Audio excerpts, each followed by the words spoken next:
कुछ तो हमारी बड़ी कॉमन सी कंप्लेंट्स रहती हैं सभी फ्रेंड्स की, ज्यादातर बैंक ब्रांच ऑडिट से रिलेटेड। वो कंप्लेंट से कुछ मैं आपके साथ शेयर करना चाहूंगा किस तरह की कंप्लेंट्स हैं और किस तरह उसको एड्रेस भी करना है। तो सबसे बड़ी एक कंप्लेंट ये रहती है कि हम लोग इंडिपेंडेंटली काम नहीं कर पाते नॉर्मली, और अटेस्टेशन जॉब में भी यही कंप्लेंट रहती है। लेकिन इस बात को शायद अरुण जी भी अप्रिशिएट करेंगे और आप सभी लोग अप्रिशिएट करेंगे कि अगर कहीं इंडिपेंडेंस ऑडिटर्स की एंश्योर कर सकते हैं तो बैंक ऑडिट में तो 100% कर सकते हैं, because we are not dependent on the branch management for our appointment. अगर एक बार हमारा अपॉइंटमेंट होता है तो 4 years के लिए nobody can touch you, believe me. तो इससे ज्यादा और इंडिपेंडेंस हमें बेसिकली तो अपॉइंटिंग अथॉरिटी से खतरा रहता है जब भी प्राइवेट क्लाइंट्स की बात करते हैं, तो इंडिपेंडेंस में कहीं कोई दिक्कत नहीं है। अब दूसरी बात आती है कि बैंक वाले के साथ किस तरह से व्यवहार करना है, कैसे करना है, कितना आप डिपेंडेंट रहते, कितना इंडिपेंडेंट रहते। लेकिन एक बात मैं जरूर जानता हूँ आप सब लोगों के साथ बैठ के कि आप सभी हनुमान हैं जिसकी कोई शक्ति की था नहीं है एज ए ऑडिटर। अगर बैंक ब्रांच ऑडिट की बात करें, कोई था नहीं है। मैं तो सर केवल जामबंद का काम करने की कोशिश कर रहा हूँ, वो भी फरवरी के महीने में हिम्मत कर रहा हूँ, क्योंकि nobody would like to hear on bank branch audit in the month of Feb when the appointment letters have not started। और फॉर्चुनेटली इस बार गाइडेंस नोट भी बहुत टाइमली आ गया है। वी ऑल विल अप्रिशिएट कि नॉर्मली मार्च के महीने में मैं आईसीआई का गाइडेंस नोट रिवाइज्ड मिलता है बैंक ब्रांच ऑडिट पे, और इस बार देखिए ऐसा वैसा कि आपको फरवरी के आई थिंक फर्स्ट या सेकेंड वीक में guidance note is available up to date, up to 31st of January of course. इसमें जितने भी सर्कुलर्स हैं 31st जनवरी तक अपडेटेड हैं, और फेब और अप्रैल के जितने भी सर्कुलर्स आरबीआई के रेलेवेंट सर्कुलर्स आएंगे, we will have to keep the eyes on it. Otherwise बहुत नाइसली ड्राफ्टेड है गाइडेंस नोट, और इतने एडिशंस इसके आ चुके हैं every year. I found very much refinement in the guidance note. एक सर फीस की कंप्लेंट रहती है नॉर्मली अटेस्टेशन जॉब में, तो बैंक ब्रांच ऑडिट में तो मेरे ख्याल से कुछ ही हमारे एक्सेप्शनल फ्रेंड्स हो सकते हैं जो कहें कि बैंक ब्रांच ऑडिट में भी फीस कम है, या हमारे जितने पैनलिस्ट हैं अगर कोई कह सकता हो कि बैंक ब्रांच ऑडिट में हमें फीस कम मिलती है इसलिए हम काम कम करते हैं, तो ऐसी बात भी नहीं है। अरुण जी कुछ कहना चाह रहे हैं? ज्यादा ही मिलती है सर, ज्यादा ही मिलती है। तो ये भी एक कंप्लेंट की बात नहीं है। एक टाइम फ्रेम की बात बहुत होती है सर, कि टाइम बहुत कम मिलता है। मैं अपने फ्रेंड से केवल यही रिक्वेस्ट करूंगा कि keeping in view the size of the firm, हमें ब्रांचेज अलॉट होती हैं अकॉर्डिंग टू कैटेगरी 1 2 3 4, जिस तरह की हमारी फर्म की कैटेगरी है, on the basis of that we are getting the branches and the size of the branches are deviating according to that. And believe me friends, जिस तरह की हमारी इंटाइटलमेंट है, उस तरह की इंटाइटलमेंट में किसी भी तरह का टाइम लिमिटेशन कोई नहीं, कहीं टाइम कॉन्स्टेंट मैंने आज तक फील नहीं किया। अब वो क्यों नहीं किया? क्योंकि आपको थोड़ा टाइम मैनेजमेंट इसमें करना पड़ता है, there is no doubt about it. और अगर हम बात करें कि बैंक ब्रांच ऑडिट हमने स्टार्ट कब करनी है, तो सर बैंक ब्रांच ऑडिट हमने 5, 6 या 7 अप्रैल को स्टार्ट नहीं करनी है। बैंक ऑडिट तो देखो आज नॉर्थ एक्स स्टडी सर्कल के सहयोग से हमने 23 फरवरी को स्टार्ट कर दिया। Am I right sir? सही बात है सर, एकदम क्योंकि सही। We have started the planning कि हमें क्या देखना है, क्या डेवलपमेंट्स है, क्या नई चीजें आई हैं, गाइडेंस नोट में क्या आया है, हमारी तैयारी यहीं से शुरू हो जाती है। तो we would be failing in our duty if we are failing in planning.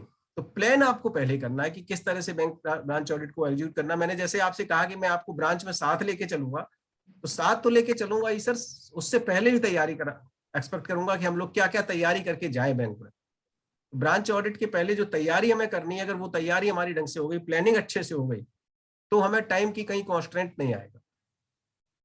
And again I would like to request Ashok ji and all my panelist कि कुछ अगर 2-4 लोग हमारे और एक्टिव से जुड़ सकते हो हमारे साथ, तो क्योंकि उनका हमें फीडबैक भी मिलता रहता है और थोड़ा सा इंटरेक्टिव हो जाता है वेबिनार। हालांकि मुझे थोड़ा सा पहले रिक्वेस्ट करना चाहिए था, I am sorry for that, but अगर आप डाल दें अपनी तरफ से कि अगर whosoever wants to join, क्योंकि I am really delighted to see that the numbers are more than 200 right now. So friends, I am, कहते हैं ना, मैं तो गदगद हूं मैं देख के इस प्रेजेंस को कि 23 फरवरी की डेट में बैंक ब्रांच ऑडिट पर और अननोन बंदे को सुनने के लिए अगर इतने लोग आ सकते हैं, तो अगर चोपड़ा जी आए होते तो मेरे ख्याल से नंबर्स आपके 1000 एक्सीड कर गए होते। तो it is my request to please join all as a panelist also. लेकिन एक बात जरूर है सर, जो कंप्लेंट हमारी रहती है टाइम कांस्टेंट में, कि टाइमिंग की जहां तक बात है तो बैंक ब्रांच ऑडिट में ये चीज जरूर है कि कम से कम आपको 10 से 12 घंटे का काम करना पड़ता है if we want to really मतलब जस्टिफाई द जॉब। और सबसे बड़ा चैलेंज इस समय यही है कि इस असाइनमेंट को किस तरह से हमने रेलेवेंट रखना है, किस तरह से हमने इसको सेव करना है असाइनमेंट को, क्योंकि we are looking that as a SM small medium practitioner, I am also the small medium practitioner, कि lot of assignments are going away from our hands. If you can see the tax audit under section 44AB, GST audit, and so many other assignments are basically out of the profession, you can say. Indirectly profession में ही है, but directly as far as audit reporting responsibilities are concerned, they have been done away. Bank branch audit में भी यही बात हो रही है sir. मैं आपके साथ एक 2017 का RBI का सर्कुलर शेयर करना चाहता हूँ, उसमें भी बहुत रेलिवेंट कुछ 2-3 पॉइंट्स है, वही आपसे डिस्कस करूंगा. सर्कुलर तो बहुत लंबा है. उसके अंदर सर एक बड़ी अच्छी लाइन उन्होंने लिखी है जो हमें ध्यान देनी चाहिए. वो कहते हैं कि in mutual discussion with the government of India and statutory central auditors, keeping in view the operational efficiency and robustness of the CBS. What they are saying कि हमारा ऑपरेशनल एफिशिएंसी बैंक की और उसका रोबस्टनेस ऑफ CBS, पहली चीज उन्होंने क्या कहा कि हमारा CBS रोबस्ट है. मेरे जितने भी फ्रेंड्स ऑडिट करते हैं बैंक में जाके, as a whether as a branch auditor और एज सेंट्रल ऑडिटर और एज ए कॉन्करेंट ऑडिटर और any other auditor, revenue auditor, stock auditor, whatsoever, कोई भी हैंड रेज करके बताए कि बैंक का जो CBS सिस्टम है कितना रोबस्ट है. We all know that it has all kind of loopholes. We have witnessed all kind of loopholes in the CBS system. Even RBI is again and again iterating in various circulars that your system should be robust. और system की robustness हमने पीछे Nirav Modi case में देखी. अगर robust होता system तो वो केस तो नहीं हुआ होता एटलीस्ट. और मैं नहीं कहता कि 100% फुल प्रूफ सिस्टम बन जाएगा, but still there are lot of loopholes in the system. दूसरा वो कहते हैं system driven identification of NPA. और इस बार तो साहब RBI ने खुद कह दिया कि आप दिसंबर 21 तक अपनी identification of NPA system driven कर लें. This is the biggest challenge for this year for the statutory auditors to point out this deficiency if it is, because RBI had laid down the deadline as 31st of December 2020-21 to make the CBS environment driven identification of NPA. Practically क्या होता है कि they are running different module, अलग अलग module हर bank में चलते हैं. किसी में लैडर चल रहा है, किसी में कोई और मॉड्यूल चल रहा है, किसी में 111 चलता है. अलग अलग मॉड्यूल्स हैं, सब मॉड्यूल्स हैं.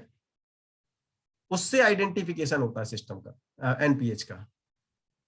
और अशोक जी इस बात को देखेंगे कि जब हम CBS से और डिफरेंट मॉड्यूल से निकला हुआ NPA स्टेटमेंट्स मैच करते हैं, वो आपस में मैच नहीं करते. और सर एक्सट्रीम तो तब होता है जब उनके एडवांसेस का टोटल आपस में मैच नहीं करता. मैं आज बिल्कुल आपसे प्रैक्टिकली बातें डिस्कस करूंगा which I have experienced during last 20 years of my bank branch audit. कई बार आपको एडवांसेस के टोटल भी मैच नहीं मिलेंगे. Why it is happening? Because the systems are not properly integrated and once there is any kind of manual intervention in different module, the results goes away. आपका advance का total अगर match नहीं कर रहा है, इससे बड़ी कोई सिस्टम की बात नहीं हो सकती. तीसरे कहते हैं इंटीग्रिटी ऑफ MIS. 3 चीजों का हवाला दिया अरुण जी उन्होंने, कि 3 चीजों को ध्यान में रखते हुए कि हमारा सिस्टम रोबस्ट है, ऑपरेशनल एफिशिएंसी है, system driven identification of NPA, integrity of MIS. तो कहते हैं management of individual public sector banks may decide the threshold level of advances for the purpose of bank branch audit. Sir, you see the height that the discretionary powers have been vested into individual banks to decide, in bank board, to decide the threshold level of advances for the bank branch audit. We are thankful कि अभी बैंकों ने threshold 20 crore ही रखा हुआ है. किसी ने अलग अलग डिसीजन नहीं लिए, keeping in view the various kind of accountability and all that. Otherwise, we could have seen after this circular that every bank had done their own way. जिस तरह से लास्ट ईयर अलाहाबाद बैंक ने एक unfortunate decision लिया था, they had not continued the statutory branch auditors of the merging bank. तो इस तरह की जब डिस्क्रिप्शन दी जा रही है तो हमें हमारे ऊपर रिस्पॉन्सिबिलिटी और ज्यादा बढ़ जाती है सर। और उसके बाद सर्कुलर में कहते हैं progressively the threshold level of advances में be increased so that the number of branches to be taken up for statutory branch audit may be phased down over a period of time। और अशोक भाई साहब मैं इसको ऐसे देखता हूं, phased down नहीं, phased out over a period of time। So this is the intention of the basically regulators। तो हमारे लिए सबसे बड़ा फ्रेंड्स चैलेंज यही है कि हम इस बैंक ब्रांच ऑडिट को अगर एंजॉय करना चाहते हैं, इस असाइनमेंट को रखना चाहते हैं प्रोफेशन के लिए, तो इट इज अवर रिस्पॉन्सिबिलिटी। और उसको हम कैसे डिस्चार्ज कर सकते हैं? उसको हम केवल डिस्चार्ज तभी कर सकते हैं जब हम पीए हो जाएं। और पीए दो जगह पीए आते हैं, पीए और एनपीए, दो ही तरह की एसेट्स होती हैं सर। बैंक में भी या तो एनपीए होगा, नॉन परफॉर्मिंग एसेट्स, या परफॉर्मिंग एसेट होगा। इसी तरह से हर प्रोफेशन में, हर जगह समाज में दो ही तरह के लोग होते हैं। और be as a auditor either could be performing auditors और नॉन परफॉर्मिंग ऑडिटर्स। तो हम भी एनपीए हो सकते हैं सर, और हम भी पीए हो सकते हैं। और जहां तक मेरा मानना है कि जितने परफॉर्मिंग ऑडिटर्स हैं उसी की वजह से ये असाइनमेंट अभी तक बचा हुआ। एक आरबीआई की और रिपोर्ट पब्लिश हुई जिसको पार्लियामेंट में भी रखा गया, उसमें सर उन्होंने शेयर किया कि only in 3% of the bank branches MOCs are issued by the statutory branch auditors, SBA. 3% branches में केवल। इसका मतलब 97% branches were audited as it is without any changes in the financial statements। और वो report further कहती है sir कहीं कि 80% of the MOC suggested by the SBAs are not worthwhile। तो सर अगर हम 3% का 80% निकाल देते हैं तो कितना रह गया? 2.4 निकल गया सर, 0.6%। चल रहा है बेटा। तो मेरा आज केवल हाईलाइट करने का सर मतलब यही है कि ऐसा नहीं है। It is my firm belief, मैंने जैसे आउटसाइड कहा कि आप सब हनुमान है। अगर आप एक बार बैलेंस शीट और प्रॉफिट एंड लॉस ध्यान से देख लें, the MOC will come out of it, believe me. Every time I have noticed that there could be changes in the financial statements as pushed by the system as on 31 March और 1 April. अगर provided कि आप एक बार, it is my humble request to all my friends who are hearing me, कि कम से कम एक बार senior partner level पे जो भी आप इंचार्ज हैं ऑडिट टीम के, एक बार बैलेंस शीट और प्रॉफिट एंड लॉस देख लें sir bank, definitely you will find the MOCs out of it. Apparently आपको नजर आएंगे। प्रीवियस ईयर में फिगर है नहीं, करंट ईयर में आ गई, सब्सटेंशियल फिगर आ गई। एक मैं एग्जांपल दे रहा हूं, करंट ईयर में फिगर कोई नहीं है, प्रीवियस ईयर में थी, सब्सटेंशियल फिगर थी। क्या हुआ? ग्रुपिंग में कहीं ना कहीं गड़बड़ कर दी। और ग्रुपिंग में वी ऑल नो कि ग्रुपिंग में कितनी मिस्टेक्स हो सकती है। और अगर ग्रुपिंग में इस तरह की मिस्टेक्स निकलती हैं, आपकी एमओसी तैयार हो गई। आज का टाइम सर यही है कि रिपोर्टिंग इतनी क्रिस्टल है कि हर जगह से आप डेटा को डाउनलोड कर सकते हो। 3% ऑफ द एमओसीज है, पार्लियामेंट में रख देंगे 3% एमओसीज है या 0.6% इफेक्टिव एमओसी है। तो प्रोफेशन में कैसे हम इस असाइनमेंट को बचाएंगे सर? जीएसटी ऑडिट 9C क्यों गया? वी ऑल नो, क्योंकि उन्होंने कहा 9C से कोई रिकवरी है ही नहीं डिपार्टमेंट को, जबकि रिकवरी किससे हो गई? 9 से। और 9 किसका काम था? मैनेजमेंट का काम था। जीएसटी की बात कर रहे हैं तो 9 में रिकवरी हमने करवा दी और 9C में रिकवरी 0 हो गई तो जीएसटी ऑडिट खत्म कर दिया। किसी को कहना चाहिए था कि भाई रिकवरी आप देखनी है तो जीएसटी 9 से देखिए। तो हर जगह अकाउंटेबिलिटी आप क्या निकाल के दे रहे हैं रेगुलेटर्स को, उस पर बहुत कुछ डिपेंड करेगा। तो आज मेरी फ्रेंड से सभी से यही रिक्वेस्ट है कि प्लीज प्लीज प्लीज इस असाइनमेंट को आने वाली जनरेशंस की, क्योंकि इस असाइनमेंट में मुझे ऐसा लगता है कि कम से कम अपनी इंडिपेंडेंस हम एंश्योर कर पाते हैं जिस तरह से होती है, और एक चीज हम डिलीवर कर सकते हैं।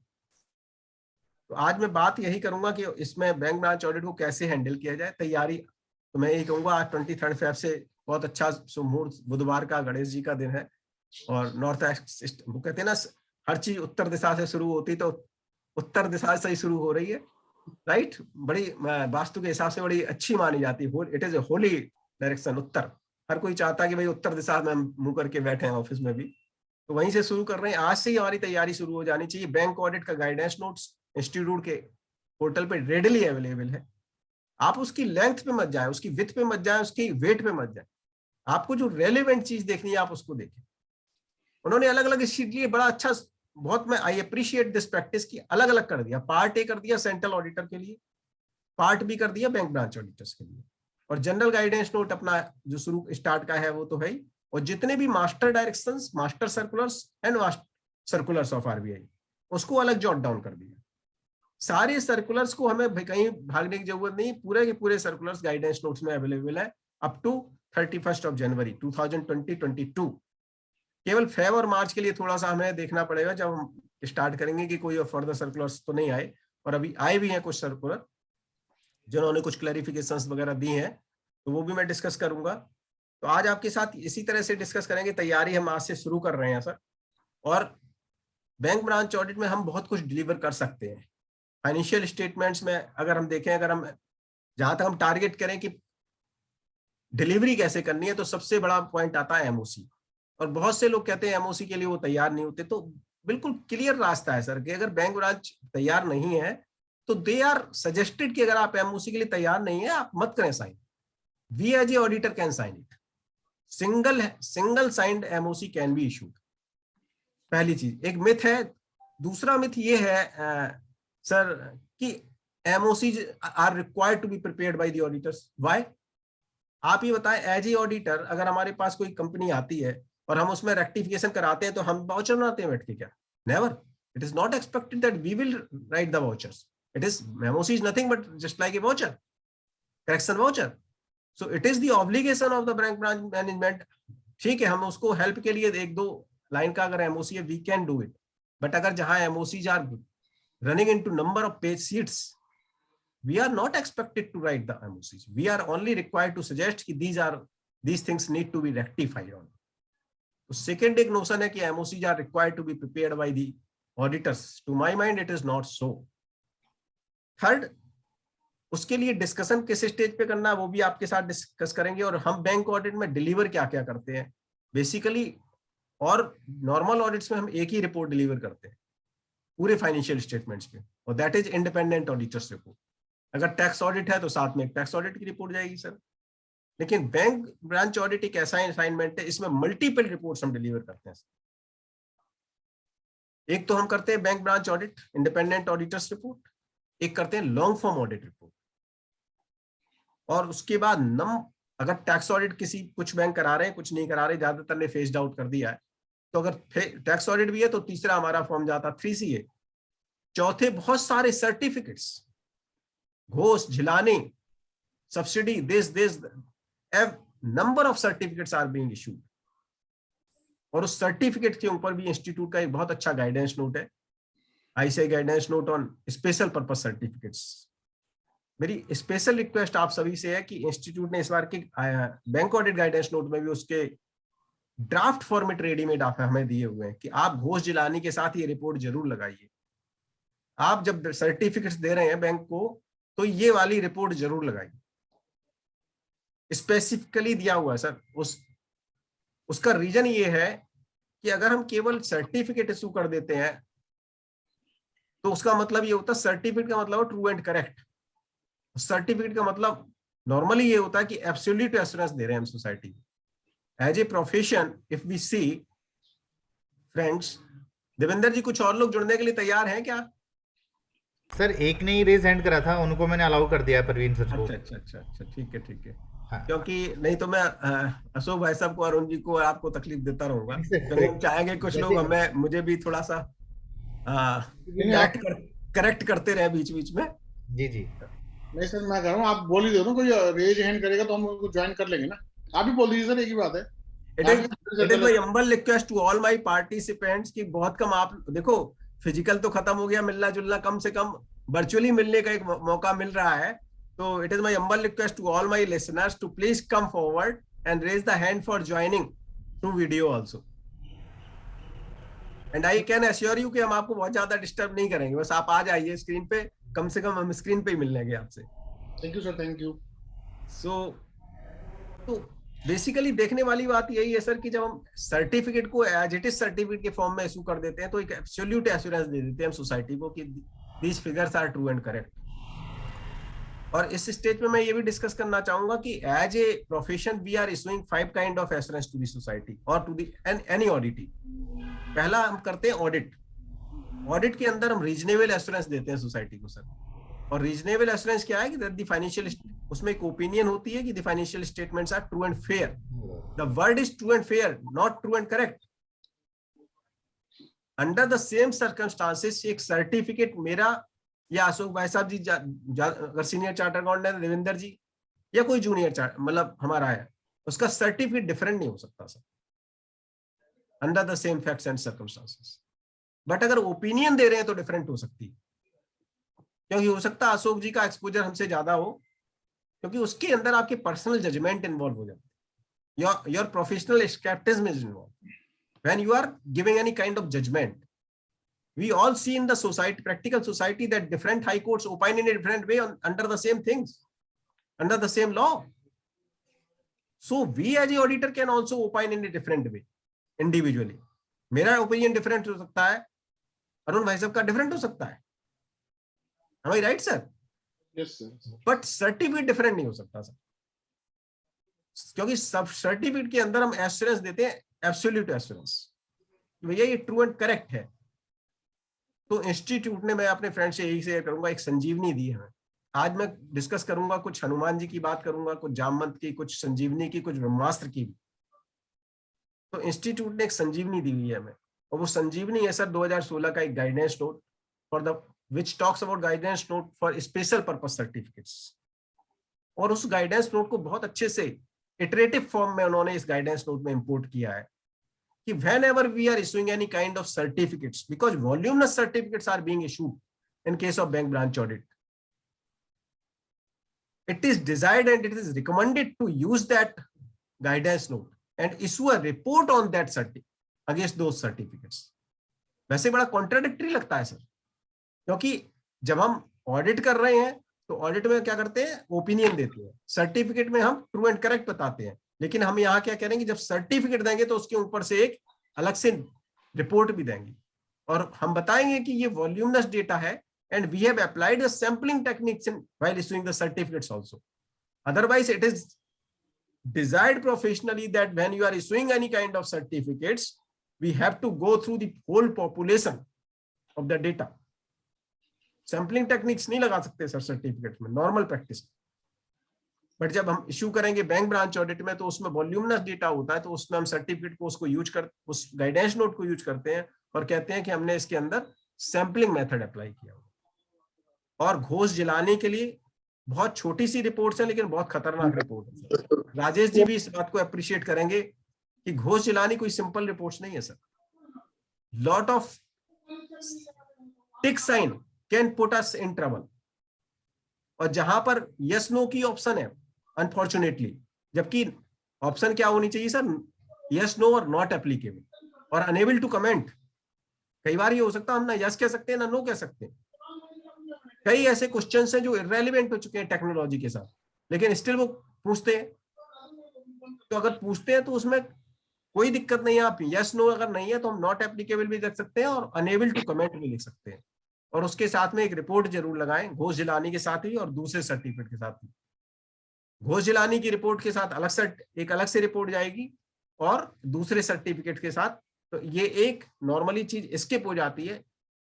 And it is my humble suggestion to all my central auditors also on the other part to suggest these kind of reports to the SBA, statutory branch auditors, कि आप ये रिपोर्ट ब्रांच ऑडिटर से ले लें, so that they could also save their skin if there is any difficult time.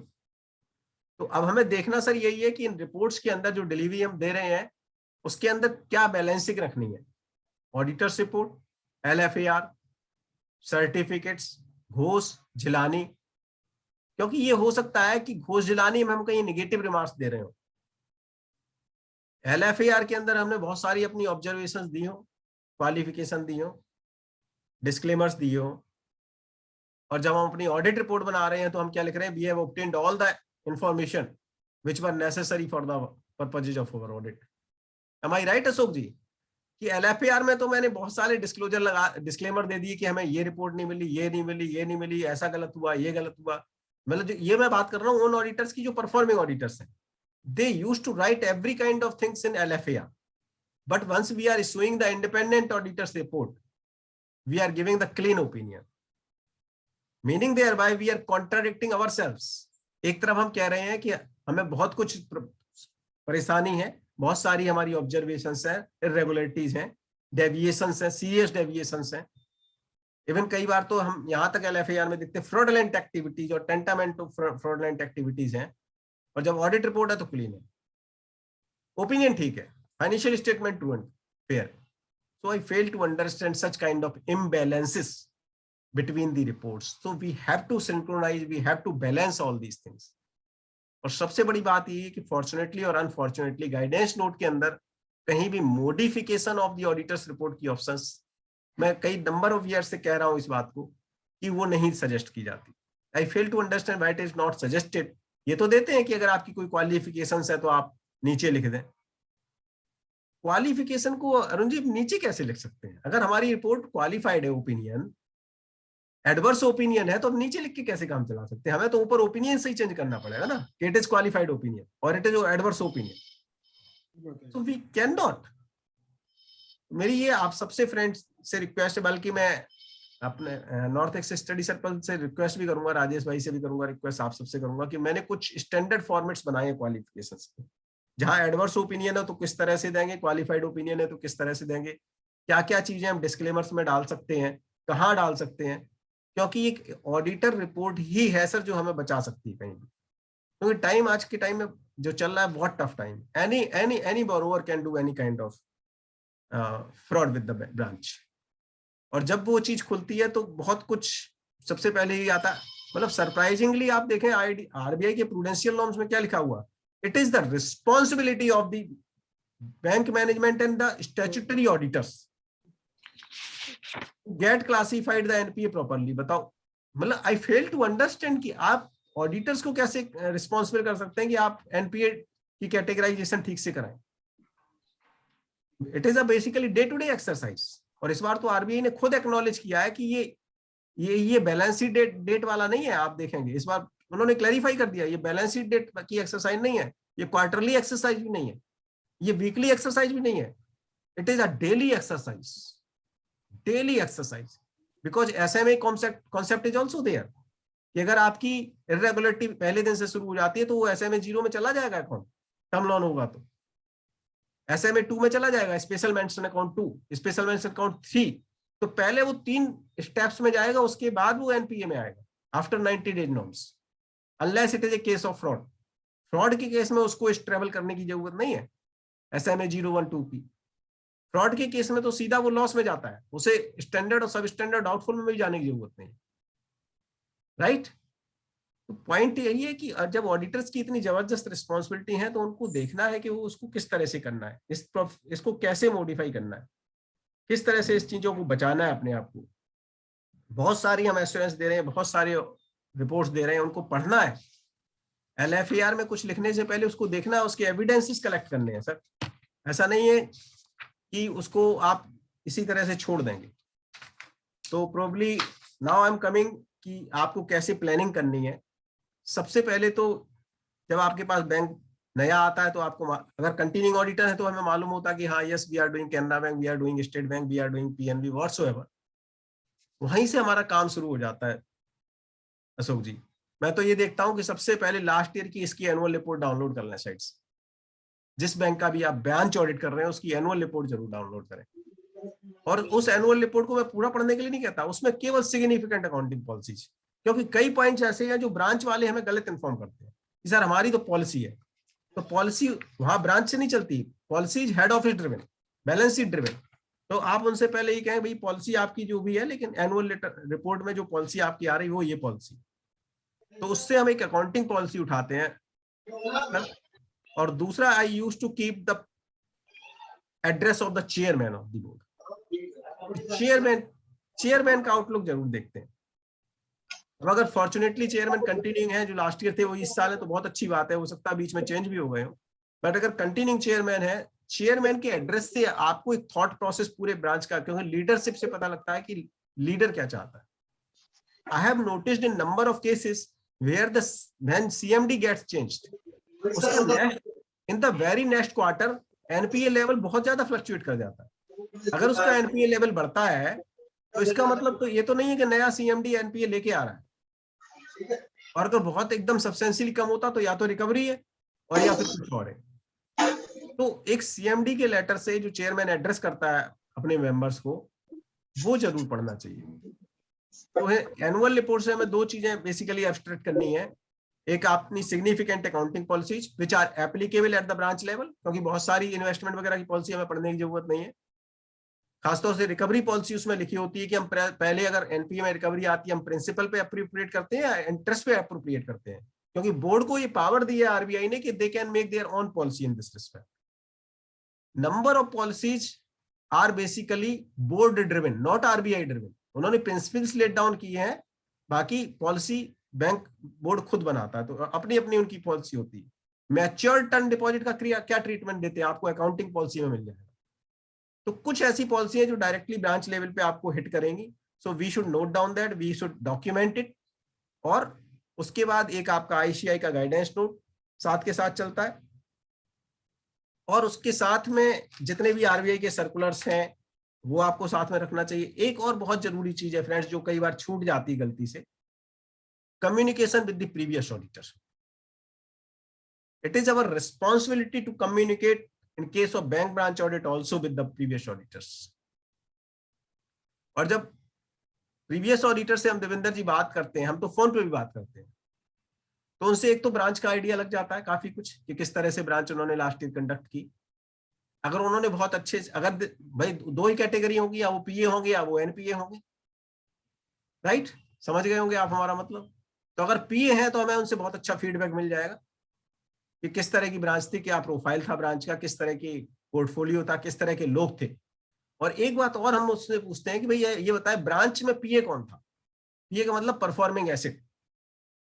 Performing asset का मतलब अगर हमारा 15 का स्टाफ है तो उसमें एक दो पीए जरूर होंगे, परफॉर्मिंग एसेट होंगे, who would having the whole idea of the branch, जिनको अब वो ऑफिसर लेवल के भी हो सकते हैं और वो क्लरिकल लेवल के भी। ऑफिसर तो फिर भी ट्रांसफर हो जाते हैं, अगर क्लरिकल लेवल का कोई बंदा ऐसा आपको मिल जाता है तो एक फेयर प्रोबेबिलिटी है कि आपको बहुत कुछ मिल गया। आपको पता लग गया कि हाँ अच्छा वहां देवेंद्र जी मिलेंगे, उनसे बात कर लेना, मास्टरी है उनकी। तो अब हमारा फोकस है कि जब हम ब्रांच विजिट करेंगे तो देवेंद्र जी से बिल्कुल रेपो बना के रखेंगे, जिससे कि हमारी इंफॉर्मेशन मुझे उस तरीके से मिलती रहे। और दूसरा, अगर उसके लॉजिस्टिक्स की बात कर ली तो पता लग जाता है किस तरह से क्या है, लोकल सर्कमस्टांसेस क्या है, बहुत कुछ पता लग जाता सर आउटगोइंग जो प्रीवियस ऑडिटर्स है। और अगर वो अनफॉर्चुनेटली दूसरी कैटेगरी के हैं तो भी तो ये पता लग गया कि अब हमें 1 साल का नहीं 2 साल का ऑडिट करना पड़ेगा। Am I right sir? तो ये ये आइडिया भी बहुत इंपॉर्टेंट है कि जब हम प्रीवियस ऑडिटर्स के साथ केवल कम्युनिकेट ही ना करें, उनके साथ बातचीत भी कर लें। एक सर पोर्टल विजिट जरूर करें उस ब्रांच की, उस बैंक की। पोर्टल विजिट में हमें सर क्या मिलता है, जब हम नए होते हैं किसी बैंक के लिए, हमारा बैंक चेंज होता है, कि उनकी हर बैंक की अपने कस्टमाइज्ड प्रोडक्ट, डिपॉजिट्स प्रोडक्ट है और एडवांसेस प्रोडक्ट्स में कस्टमाइज्ड है। क्योंकि वो जब बात करते हैं तो वो अपनी स्कीम्स में करते हैं, तो ऐसा ना हो कि हम बिल्कुल नए दिखें उस समय कि यार इन्होंने कौन सी स्कीम की बात कर दी। तो all schemes are listed in the at the portal कि हमारी ये डिपॉजिट्स स्कीम्स है, हमारी ये एडवांसेस की स्कीम्स है। हमारी राइट। तो पोर्टल पे विजिट करके सर ये जरूर देख लें कि इनकी कौन कौन सी स्कीम्स चल रही हैं, एडवांसेस की, डिपॉजिट्स की। और दूसरा एक हमें सर अरुण जी उससे ये भी पता लग सकता है इसका बोर्ड क्यों, बोर्ड ऑफ डायरेक्टर्स कौन कौन।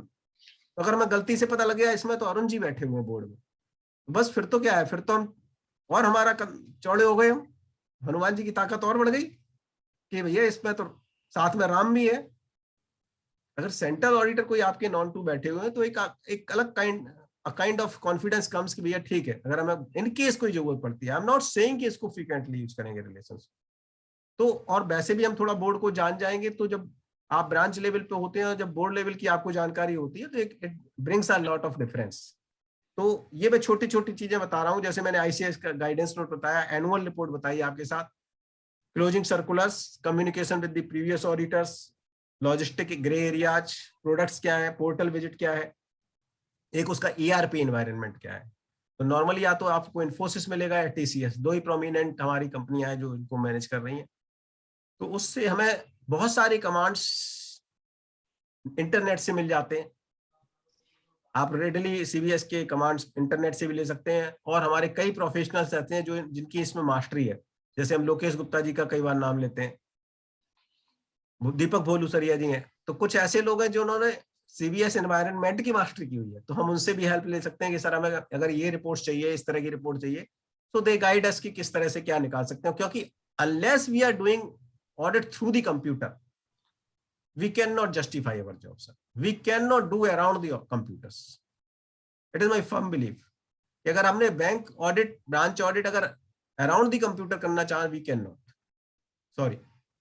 So we have to be well versed with some commands at the auditors. एक और चीज इसी के साथ में डिस्कस करना चाहूंगा आप लोगों के साथ कि ऑडिटर्स के लिए वो भेज देते हैं login ID password. I don't believe in that login ID and password at all, because उसमें 80% कमांड्स तो डिसअपियर पहले ही हो जाती है। Believe me, practically I have seen. वो मेनू आपके खुलेंगे नहीं, वो आपको इटनरी दिखाई नहीं जाएगी, वो डिफरेंट मेन्यू है।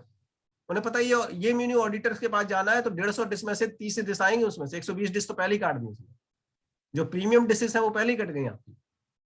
तो करना क्या होता है कि नॉर्मली आपको जब ब्रांच में है तो रेपो बना के ऑफिसर्स के साथ, ऑफिसर की लॉगिन आईडी से आप ऑडिट करें, कोई रिस्क नहीं है। मैं आपके साथ शेयर करूंगा कि किस तरह से करना है। सामने ब्रांच इनकम्बेंट बैठे हैं, कोई लोन ऑफिसर बैठे हैं, आप उनकी आईडी से करिए, कोई दिक्कत, बट करिए उनके सामने। ऐसा नहीं हो कि बाद में कहें कि आपने कुछ गलत, ऐसे it is not possible otherwise also, but फिर भी तो ये इसका सीबीएस का आपको आइडिया पूरा होना जरूरी है। और ऑफ कोर्स जितना ज्यादा हम सेमिनार वेबिनार लोगों के अटेंड करते हैं, मैं कहीं ना कहीं मैं आप लोगों के साथ शेयर करना चाहूंगा कि अब जितने भी सेमिनार होंगे उसमें डिफरेंट फैकल्टी आती हैं। I use to attend each and every programme, क्योंकि मैं ये देखता हूँ अरुण जी कि कहीं ना कहीं मुझे एक नया उसमें से कुछ ना कुछ जरूर मिल जाता है, कुछ ना कुछ ज्ञान मिल ही जाएगा। हाँ, कुछ नया ऐसी धारा मिल जाती है कि उसमें बहने का आनंद ही अलग होता है। तो चाहे भगवान दास जी हो, अमरजीत चोपड़ा जी हो, अजय जैन जी हो, लोकेश जी, जितने भी लोग हैं, तो जो हमसे स्किप हो रहा है कोई प्रोमिनेंट, क्योंकि देखो ऐसा है, आई एम नॉट सेइंग कि 2,500-3 हजार का गाइडेंस नोट में भी पूरा पलट पाऊंगा ढंग से। हो सकता है उन्होंने इन बिटवीन द लाइंस कोई चीज पढ़ ली हो, या वो उस प्रोसेस में रहे हो डेवलपमेंट के समय, तो वो चीज हाईलाइट उनसे हो जाती है। तो ऐसा नहीं है कि आज 23 फरवरी को हमने प्रोग्राम अटेंड कर लिया, अब ठीक है, अब हम सीधा 7 अप्रैल को देखेंगे। No, we have to brush up our knowledge from today till the end of the audit. बराबर आपको ब्रश करना पड़ेगा, क्योंकि इतना वाइड फील्ड है, इतने सारे सर्टिफिकेट हैं, इतने सारे सर्कुलर्स हैं, और कहीं ना कहीं सर्कुलर के ऊपर सर्कुलर आ रहे हैं। सर आप ये देख, 1 अक्टूबर 2021 का मास्टर सर्कुलर है प्रूडेंशियल नॉर्म्स का, जो कि 4 साल बाद 5 साल बाद रादर चेंज हुआ है। 2015 का चल रहा था, 6 साल बाद चेंज हुआ है सर मास्टर सर्कुलर। 2015 के बाद 1 अक्टूबर 2021 को आया। उसके बाद उसका एक क्लैरिफिकेशन आया नवंबर में, नवंबर के बाद फिर एक क्लैरिफिकेशन आया अभी फरवरी में। तो सर्कुलर के ऊपर सर्कुलर के ऊपर सर्कुलर, तो यू कैन सी कि उसमें इन बिटवीन द लाइंस कितनी पढ़ने का स्कोप है, कितना लोग क्लैरिफिकेशंस मांगते हैं। तो उन सब चीजों को हमने बहुत ध्यान करना है, और होपफुली इस बार कोविड 3rd वेव तो निपट गई है, नेक्स्ट वेव नहीं आए और हम लोग फिजिकली ऑडिट करें, क्योंकि लास्ट 2 ईयर्स से काफी कुछ हमने ऑनलाइन बैंक ब्रांच ऑडिट की है, उसकी अपनी लिमिटेशंस रही। Still we try to justify our job, but एक जो फिजिकल ऑडिट में जो चीज आ सकती थी वो नहीं आई। We do agree with that. तो इन सब चीजों के साथ ही हमारी तैयारियां हैं, बैंक ब्रांच में जाने से पहले की तैयारियां हैं कि उस ब्रांच का मुझे सारा पता होना चाहिए, प्रीवियस पूरा प्रोफाइलिंग हमारे पास है, डॉक्यूमेंटेशन है। एक मैं आप सभी से रिक्वेस्ट करूंगा, गाइडेंस नोट में पार्ट बी में 9 पेज का एक ऑडिट प्रोग्राम है, बहुत छोटा सा, बड़ा कंड्यूसिव ऑडिट प्रोग्राम आया हुआ है। अगर आप चाहेंगे मैं एक्सट्रैक्ट करके भी आप लोगों के साथ शेयर कर दूंगा। Kindly maintain that audit program for the purpose of peer review also, क्योंकि पीयर रिव्यू में भी जब हम अपनी फर्म का कराएंगे तो वो ऑडिट प्रोग्राम बहुत सपोर्ट करता है। एक चेकलिस्ट है पूरी कि आपने क्या चीजें चेक करनी है, किस तरह से चेक करनी है। तो ये सर हमारी तैयारी चल रही थी। अब हम, अगर हमारी लोकल ब्रांच है तो बहुत बढ़िया, फिर तो हम सुबह शाम अपना घर पे रह सकते हैं। लेकिन अगर आउट ऑफ स्टेशन के ऑडिट्स हैं खासतौर से, तो कुछ चीजें हमें अपने साथ जरूर कैरी करनी चाहिए, जिसमें क्योंकि हमने बताया around the audit computer audit नहीं हो सकता, तो हमारे पास एक अपडेटेड सिस्टम होना चाहिए, वो नॉर्मली हम लोगों के पास होता है, but don't forget to carry it. और एक बहुत छोटी सी बात मैं शेयर करना चाहूंगा अरुण जी, कि एक नई पेन ड्राइव होनी चाहिए सर, एक ना हो तो 2 हो 3 हो, और इच्छा 3 ब्रांचेस के लिए, क्योंकि इस तरह के सो कॉल नोटिस मैंने फेस किए हैं। आपकी पेन ड्राइव से हमारे सिस्टम में वायरस है, क्योंकि जब कभी कन्फ्रंट कोई करता है तो फिर कुछ भी कह सकता है। तो normally I use to carry the fresh pen drive, वो हमारी साल भर काम देती है, नो डाउट। तो और अच्छा ये कहते हैं कि साहब हमारे यहाँ सिस्टम में पेन ड्राइव नहीं लगती। किसी भी ब्रांच में ऐसा नहीं होगा कि आपको एक सिस्टम ऐसा नहीं मिलेगा जिसमें हर तरह के एक्सटर्नल डिवाइस लग जाए, लेकिन वो उस सिस्टम पे पहुंचने के लिए कुछ आपको रेपो बनानी है, क्योंकि वो अपेरेंट नहीं होता, नो डाउट। वो आपको सर्वर रूम में मिलेगा या कहीं दाएं बाएं मिलेगा। In every branch we used to get where external devices are possible, so we should carry that. Of course RB जितने भी हमारे गाइडेंस नोट्स हैं, मास्टर सर्कुलर्स हैं, सॉफ्ट फॉर्म में, हार्ड फॉर्म में, जिस फॉर्म में भी हम लेना चाहें ले जा सकते हैं। इंस्टीट्यूट का गाइडेंस नोट है, अगर टैक्स ऑडिट कर रहे हैं तो अपने साथ जरूर टैक्स ऑडिट का गाइडेंस नोट भी सॉफ्ट फॉर्म में, हार्ड फॉर्म में कैरी करें। और एक मेरी बड़ी छोटी सी, कई बार लोग कहते हैं इस तरह, हमें वेबिनार में तो बिल्कुल नहीं बोलना चाहिए कि we must carry the stationery also with ourselves. The days have gone when we as the article used to go and कि आप writing pad और pen मंगवा दीजिए। First impression is the last impression, sir. We should carry our own stationery as a matter of professionalism, right? तो first impression, last impression होता है। They will offer no sir, we are carrying it, thank you. और सबसे पहले अब हमने अपनी तैयारी कर ली, हमने अपना सर ब्रीफ केस, सूटकेस तैयार कर लिया, अपना हमने नॉलेज ब्रशअप कर ली, पोर्टल विजिट कर ली, सब कुछ कर लिया, अकाउंटिंग पॉलिसी देख ली। लास्ट ईयर का अगर हम कंटिन्यूइंग ऑडिटर्स हैं और अगर हम कॉन्करेंट ऑडिट नहीं कर रहे हैं तो लास्ट ईयर की ऑडिट फाइल जरूर पलट के देख लें। उससे क्या है कि बहुत सारी चीजें जो आपने लास्ट ईयर की होंगी, विच over the period of last 12 months you have forgotten, तो उनको आप याद देख लेंगे, आपको पता लग जाएंगी ये रिपोर्ट्स बाद में निकली, ये रिपोर्ट्स हमें मिल सकती हैं, ये रिपोर्ट्स रेडली अवेलेबल है। तो एक बार लास्ट ईयर की ऑडिट फाइल, अपनी ऑडिट फाइल भी जरूर देख लें। और अगर कुछ उसमें हो सकता, बहुत सारे सर्कुलर हम ले लेते हैं सर, तो वो सर्कुलर हमें लास्ट ईयर की फाइलों से मिल जाएंगे। अगर हम थर्ड ईयर में है तो 2 साल के पीछे के सर्कुलर आप हमको फाइलों में, अपनी फाइलों से मिल जाएंगे, तो उनको दोबारा मांगने की जरूरत भी नहीं है। You have the time to go through it. आपने अंडरलाइन, ये मैं सब बता रहा हूँ टाइम मैनेजमेंट की, क्योंकि बहुत सारी चीजें आपने अंडरलाइन की होंगी उस ऑडिट में सर, तो वो सारी अंडरलाइंस आप देख लोगे कि हमने क्या क्या चीजें लास्ट ईयर के ऑडिट में, लास्ट टू लास्ट ईयर के ऑडिट में की हैं। तो सर चलते हैं, अब ब्रांच में चलते हैं अरुण जी।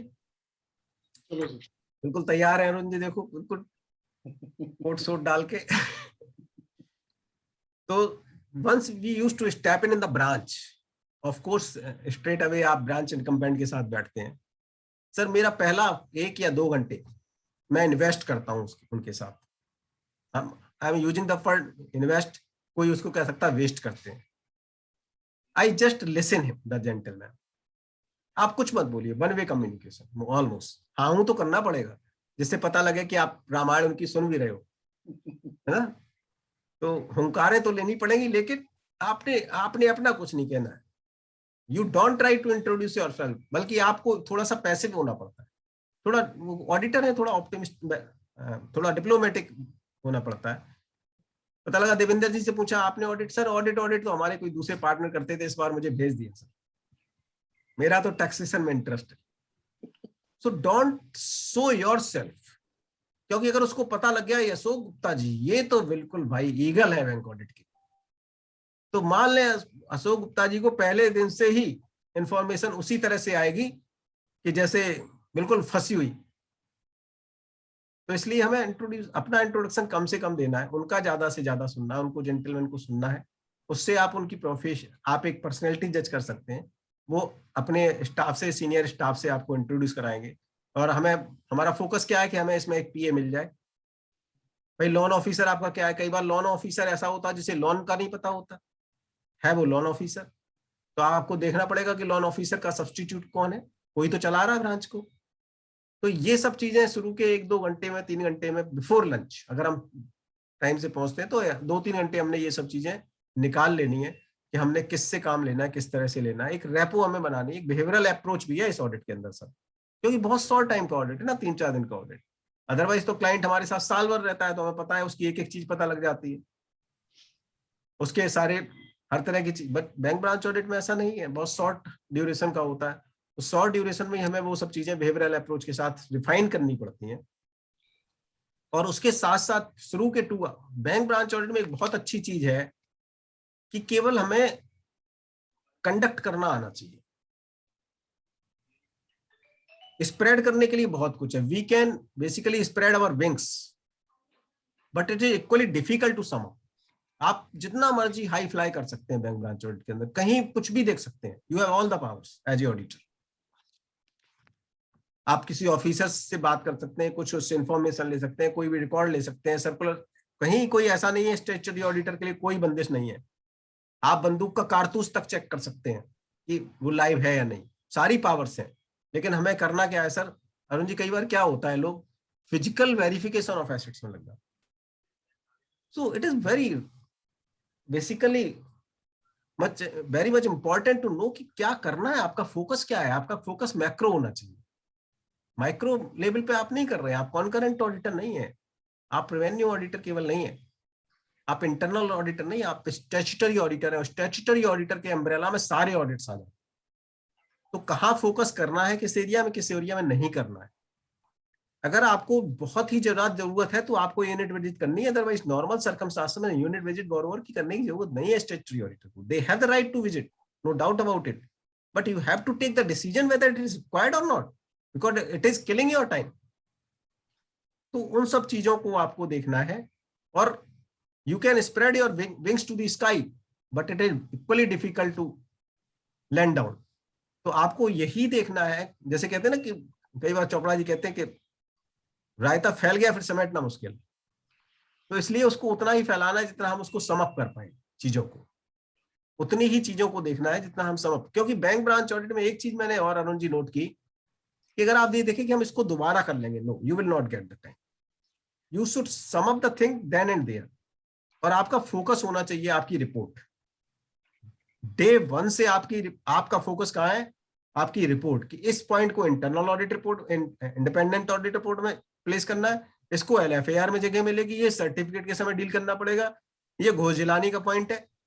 आपको जो चीज भी देख रहे हैं उसी समय अपनी राइटिंग डॉक्यूमेंटेड करनी पड़ेगी, क्योंकि आपको दोबारा अगर आप डॉक्यूमेंट देखेंगे then sorry you will not justify your job. तो ये एक बहुत जरूरी चीज है। उसके बाद सर मैं फर्स्ट आवर में ही हूँ, अभी फर्स्ट हाफ में हूँ बैंक ब्रांच में आप लोगों के साथ। तो मैं कहता हूँ सर लास्ट ईयर जो ऑडिट हुए हैं उनकी फाइल निकलवा दो। तो स्ट्रेट अवे आंसर मिलता है कि लास्ट ईयर कोई ऑडिट नहीं हुआ। तो सर स्टैट्यूटरी ऑडिट तो हाँ स्टैट्यूटरी ऑडिट तो वो हाँ जो आप लोग आए, हाँ वो तो हुआ था। तो धीरे धीरे करते करते 4 या 5 ऑडिट मिल जाते हैं सर। 5 के बाद भी पूछ रहे थे सर और कोई रह तो नहीं गया। बोले यार पिछली वालों ने, अशोक जी आए थे, बहुत भले आदमी थे, उन्होंने तो नहीं पूछा। बोले सर ये नई रिक्वायरमेंट आई इस बार, पहले नहीं।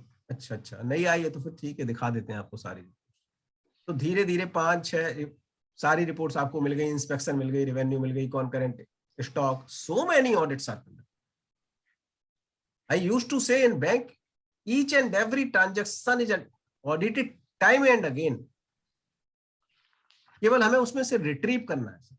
5-6 रिपोर्ट्स आ गई, अब वो रिपोर्ट्स उन्होंने निकलवा दी। बोले इसकी सब क्लोज हो, हाँ बिल्कुल क्लोज हो चुकी है सर, कोई पॉइंट पेंडिंग नहीं है। तो सर इनके क्लोजर्स भी निकलवा दें। तो क्लोजर्स भी साथ के साथ आ गए। सॉफ्ट कॉपी में कोई बात नहीं सर, सॉफ्ट कॉपी है मैं आप अलग ही फोल्डर में डाल लें, सॉफ्ट कॉपी में हम देख लेंगे, ले लेंगे जैसे भी है। वो आपने सारे इकट्ठे करने हैं, सारे ऑडिट्स जितने भी हैं। और वो ऑडिट इकट्ठे करने में अगेन 1-2 घंटे निकल जाते हैं। 2 घंटे उसमें भी आपके निकल जाते हैं, क्योंकि वो धीरे धीरे आते हैं, एकदम से नहीं देते। अच्छा ये वाला हुआ होगा, इंस्पेक्शन हुआ होगा, अच्छा कोई फ्रॉड ऑडिट हुआ हो, कोई और हुआ हो, कोई AGM audit, so many audits are there. वो सारी फाइलें हमने ले ली या सॉफ्ट कॉपी में ले ली। अब आप तो बिजी हो गए, अब साथ के साथ में ये बात और भी है कि उनको भी तो बिजी करना है सर। अगर वो बिजी नहीं हुए तो वो आपको काम नहीं करने देंगे। अरे अरुण जी यहाँ पास में बहुत अच्छा रेस्टोरेंट, चलिए ना, बहुत लोग तारीफ, बड़ी दूर दूर से लोग आते हैं। लास्ट टाइम अशोक भाई साहब आए थे, वो भी गए थे हमारे साथ। अच्छा तो ठीक है, वो गए थे तो मैं भी जाऊंगा भाई, हम लोग तो फ्रेंड्स हैं बड़े क्लोज। तो इन सब चीजों से भी बचना है। तो मैंने एक लिस्ट बनाई है फ्रेंड्स आप सब लोगों के लिए, मैं एक वो लिस्ट दे देता हूँ। वो 25-30 उसमें रिकॉर्ड्स हैं, रजिस्टर्स हैं। मोस्ट ऑफ द केसेस में वो रजिस्टर आज भी मैनुअली मेंटेन होते हैं, जैसे loan application register, sanction register, documentation register, mortgage register, stationery, irregularity register, so many, exception reports, limitation register, अलग अलग नाम हो सकते हैं, राइट ऑफ। तो मैं वो रजिस्टर्स की सर लिस्ट देता हूं, बिल्कुल मैं प्रैक्टिकली आप लोगों से बात कर रहा हूं, और मैं चाहूंगा कि अगर आप लोग कुछ और फीडबैक देना चाहें तो I will update my knowledge also. और उसके बाद मैं उनसे कहता हूं कि ये रजिस्टर आप हमें दिखा दो, तो उसमें सिंपल जवाब ये आता कि लास्ट ईयर किसी ने नहीं देखे, ये भी नई रिक्वायरमेंट आई आरबीआई की, नीरव के बाद ये सब चीजें नई नई आ रही हैं, ठीक है ना sir.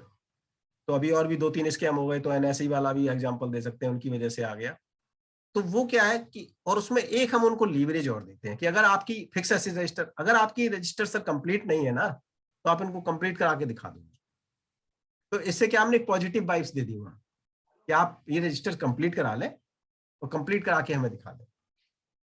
Sir I am really sharing with you, पूरा बैंक बिजी हो जाता है कि ऑडिटर्स ने ये वाला रजिस्टर मांगा है और ये रजिस्टर अपडेट करना है, और रात रात पर बैठ के वो रजिस्टर अपडेट होते हैं सर। उससे हमारे 2 पर्पज सॉल्व होते हैं सर। एक तो रजिस्टर अपडेट हो जाते हैं, this is a value addition for the branch और द बैंक, और सेकंड सर वो लोग बिजी रहते हैं, उनका दिमाग हमारी तरफ से हट जाता है। तो ये 2 एडवांटेज उसमें हमें मिलते हैं, और हमारे लिए रिपोर्टिंग में बहुत आसान हो जाता है कि ये रजिस्टर्स हमने देखे and they were updated, right. तो ये पहले दिन की एक्सरसाइज में आप लोगों के साथ डिस्कस कर रहा हूं। अब जब वो जो रिपोर्ट्स आपके पास आई है ना सर, 5, 7, 8 जो भी रिपोर्ट्स आई हैं, तो उनका वॉल्यूम मत देखिए फ्रेंड्स। वो हो सकता है इतनी मोटी मोटी फाइल हो, अगर फिजिकल फाइल है, अगर सॉफ्ट फाइल है तो हो सकता है 300, 400 पेज की एक रिपोर्ट हो। Don't see the volume. सबसे पहले हमने ये देखना इन 5 या 6 रिपोर्ट्स में statutory audit point of view से कौन सी रिपोर्ट रेलिवेंट है, और सेकंड, इन 5 या 6 ऑडिटर्स, जो 5 या 6 ऑडिट हुए या 4 ऑडिट हुए, उसमें पीए कौन था। अगेन परफॉर्मिंग ऑडिटर्स इसमें कौन था, क्योंकि उसमें भी कई आपको ऐसे मिलेंगे टिक बॉक्स अप्रोच वाले जिससे आपका भला होने वाला नहीं है। तो उसमें अगर हम फॉर्चुनेट है तो हो सकता है एक से ज्यादा मिल जाए, नहीं तो नॉर्मली मुझे ऐसा मिलता है कि एक तो मिल जाती है, और नहीं मिलती है तो 50-60% तो आइडिया ब्रांच का दे ही देती है। Believe me friends, the moment you have gone through all these 3 reports, 4 reports, 5 reports, 6 reports, आपको बिलीव मी 80% ब्रांच का बिजनेस और ब्रांच की वर्किंग का पता लग जाता है केवल इन ऑडिट रिपोर्ट के देखने से, इनकी कंप्लायंस देखने से, इनके कंप्लायंस का पैटर्न देखने से कि किस तरह से कंप्लायंस हो रही। It is being done, it will be done in due course. अगर इस तरह की कंप्लायंसेस है तो आप समझ सकते हैं कि किस तरह की कंप्लायंस हो रही, और वो रिपोर्ट्स क्लोज भी हो जाती हैं उस तरह से। तो बहुत इंपॉर्टेंट पार्ट है, जिस दिन हमने ये सारे ऑडिट्स की रिपोर्ट्स, उनकी कंप्लायंस रिपोर्ट, उनकी क्लोजर रिपोर्ट देख ली, बिलीव मी पार्टनर लेवल का 80% काम कंप्लीट हमने कर लिया, क्योंकि हमारा फोकस बिल्कुल हो गया कि हमने अब कौन सा एरिया यहाँ पर है जो वीक एरिया है, जो ग्रे एरिया है, जहां पर बहुत ज्यादा कमेंट्स हैं लोगों के, जहां प्रॉब्लम्स हैं, इरेगुलरिटीज हैं, डेविएशंस हैं, उस पर हमने फोकस करना है सर। और एक चीज और आपसे जो सभी से रिक्वेस्ट करूंगा, अशोक जी, पहले दिन ही मैं चेकलिस्ट जो आती है ना कि ये चीजें आपने ऑडिट करनी है, वो जरूर उनको दे देता हूं। उनके पास भी होती है, उनसे कहते हैं एक चेकलिस्ट आई होगी आपके पास कि आपने हमसे क्या क्या साइन कराना है। बिलीव मी अरुण जी, जब मैं ये कहता हूं आपने क्या क्या साइन कराना है, वो लिस्ट आई होगी, वो आप सारी तैयार हैं, तो हमने एक मैसेज दे दिया कि हम बहुत जल्दी में, हम केवल साइन करने की जल्दी में है कि हमें सारी आप रिपोर्ट्स दे दो, आप रिपोर्ट तैयार करो, आपसे साइन कराओ। और वी ऑल नो कि ये रिपोर्ट्स लास्ट डे तक पूरी नहीं होती। कई बार वो ऑफिस लेके आते हैं कि सर ये रिपोर्ट रह गई, कह दो भैया पहले ये रिपोर्ट्स आपकी तैयार नहीं है, और फिर कंट्रोलर का फोन आना शुरू हो गया, ऑडिटर आ गए, हाँ जी आ गए, ऑडिटर से बात करा दो, सर क्या प्रोग्रेस है, अभी आपने, you have not finished even the tea of the morning and you have to respond कि क्या प्रोग्रेस है। Is it so sir? हम कहते हैं सर अभी आपको तो जो क्लोजिंग रिटर्न्स आपने साइन करानी वही तैयार नहीं है आपकी, सर वो तैयार करा लीजिए जरा, इनको कॉपरेट कर दीजिए, ये भी इतना बिजी रहते हैं कस्टमर्स के साथ, थोड़ा थोड़ा कॉपरेट करिए सर, इनको एक बंदा भेज दीजिए एडिशनल वहां से, तो कम से कम आपने जो रिपोर्ट साइन करानी है, तो कंट्रोलर को भी आइडिया मिल गया कि यार ये रिपोर्ट्स ये अरुण जी तो साइन करने आए लगता, क्योंकि लगता नहीं इनकी पर्सनालिटी से ये बहुत ज्यादा करेंगे अंदर, लेकिन आपका फोकस तो कुछ और है, क्योंकि आपको वो जब तक रिपोर्ट्स पूरा बंच मिलेगा नहीं सर, आप once you will not go through it, आपको क्या पता लगेगा उन्होंने क्या रिपोर्टिंग की। आपस के फिगर्स मैच नहीं करते हैं सर एक दूसरे से, बिलीव मी, एक दूसरे से फिगर्स कॉन्ट्राडिक्ट करती हैं, टोटल्स मैच तक नहीं करते। तो वो एक आपने शुरू में चेकलिस्ट देनी है, और वो उस चेकलिस्ट को इंसिस्ट करना है डे वन से कि सर ये चेकलिस्ट के हिसाब से मुझे पूरा बंच दे दीजिए। वो पीस मील में देंगे, यार 2 सर्टिफिकेट ले लो, 2 रिपोर्ट्स, बिग नो, इन ए पोलाइट वे, या नहीं सर मुझे पूरा बंच दे दो आप एक बार, मैं एक साथ ही एक बार में दे लूंगा, एक बार में ही साइन कर दूंगा, ये बार बार तो नहीं। तो आप उनको, और एक one has to be very polite at the branch. कई बार देवेंद्र जी मैंने देखा है कि 360 दिन तो हम क्लाइंट के साथ ऐसे रहते हैं ना, अब जब 5 दिन मिलते हैं तो हम ऐसे हो जाते हैं। वो नहीं करना सर ब्रांच में कभी भी, हमेशा ऐसे ही रहना, और ज्यादा ऐसे रहना, क्योंकि हम्बल, आप जितने हम्बल होंगे उतना जस्टिफाई कर पाएंगे अपने जॉब। एक तो अपने आप को इंट्रोड्यूस नहीं करना, दूसरा हम्बल रहना है, वैसे भी ह्यूमिनिटी की तरह भी रहना होता, क्योंकि it is very difficult to run the branch, I know that.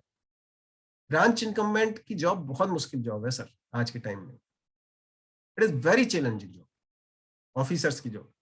एक टाइम होता था जब लड़का बैंक में होता था तो सर उसका प्रीमियम बढ़ जाता था, वी ऑल नो कि साहब लड़का बैंक में है, और आज अगर जिसको नॉलेज है ना तो वो डिस्काउंट पे आता है सर, क्योंकि पता है कि कितने प्रेशर्स हैं बैंक के अंदर, ऑफिसर्स कैटेगरी की बात कर रहा हूं मैं। तो इसलिए उनके साथ be sympathetic, be humble, be submissive. और एक और चीज मैं डिस्कस करना चाहूंगा देवेंद्र जी, कि कभी भी अपनी फाइंडिंग्स को इन बिटवीन डिस्कस ना करें। अरुण जी मैंने पहले जब था स्टार्ट में तो नहीं थी नॉलेज, बीच में डिस्कस करने लगे, अब बीच में आपने मान लो कोई बाई चांस किस्मत से आपको कोई अच्छा पॉइंट मिल गया, तो क्या होगा, पूरी ब्रांच, पूरे कंट्रोलर्स आपके साथ लगे होंगे, और हो सकता है लोकल के पता लगा 2-4 रिश्तेदार अगर अरुण जी के मिल गए तो वो भी आ गए साथ में, उनका भी लिंक निकाल लिया कि अच्छा ये इनके समधी हैं। तो अब क्या हुआ कि ब्रांच ऑडिट तो अलग रह गया और ये चीजें शुरू हो गई, और वो एक दिन नहीं 2 दिन नहीं, आपकी लास्ट मोमेंट तक चलेंगी। So never discuss your findings, any findings during the audit process. मेरी हाथ जोड़ के रिक्वेस्ट है कि अगर आपने ड्यूरिंग द ऑडिट डिस्कशन किया फाइंडिंग्स का, आप नोट करेंगे पैड पे तो कहेंगे आप नोटिंग बहुत करते हो। तो मैं कहता हूँ अरे क्या बताऊं, मेरे अशोक जी पार्टनर है ना, हमारे सीनियर पार्टनर, जब तक 50 पेज का राइटिंग पैड ना भरा वो कहते ऑडिट करके ही नहीं आए। तो यार आप तो काफी सीनियर लगते, नहीं नहीं मेरे से भी सीनियर है सर। तो he used to see the file, अच्छा फिर कोई बात नहीं आप नोट कर लीजिए। तो आपको इस तरह से सर हैंडल करना है सर, क्योंकि जब आप नोटिंग करेंगे तो नोटिंग से बहुत तकलीफ है। अब नोटिंग तो आप करोगे ना, कितनी जगह पेपर्स में रिमार्क्स लगाओ, आप अपनी समअप कर रहे हो रिपोर्ट्स को, डे 1 से आप रिपोर्ट को समअप कर रहे हो कि ये ऑडिटर रिपोर्ट में जाएगा, ये LFAR में, ये यहाँ, आपने अपने हिंट्स बना लेने, अपने पॉइंट्स लिख देने, राइट। तो डिस्कशन कब करना है वो मैं बताऊंगा आपको, जब बिल्कुल कंक्लूड करेंगे ब्रांच को, जब हमें उनसे सिंगल इंफॉर्मेशन नहीं लेनी है, we don't need even a single kind of information from them, then we will discuss all our findings in writing also in case it is required। ये सब बात में फ्रेंड्स आप लोगों के साथ सच डिस्कस कर रहा हूं, ईश्वर साक्षी इस बात का। मैंने 3-3 4-4 पेज का सो कॉज नोटिस पेश किया हुआ, show cause notice after the bank branch audit. ऐसा नहीं है मैंने कोई अनएथिकल काम किया, मैंने केवल ये एथिकल काम किया कि मैंने एडवर्स ओपिनियन इशू की है।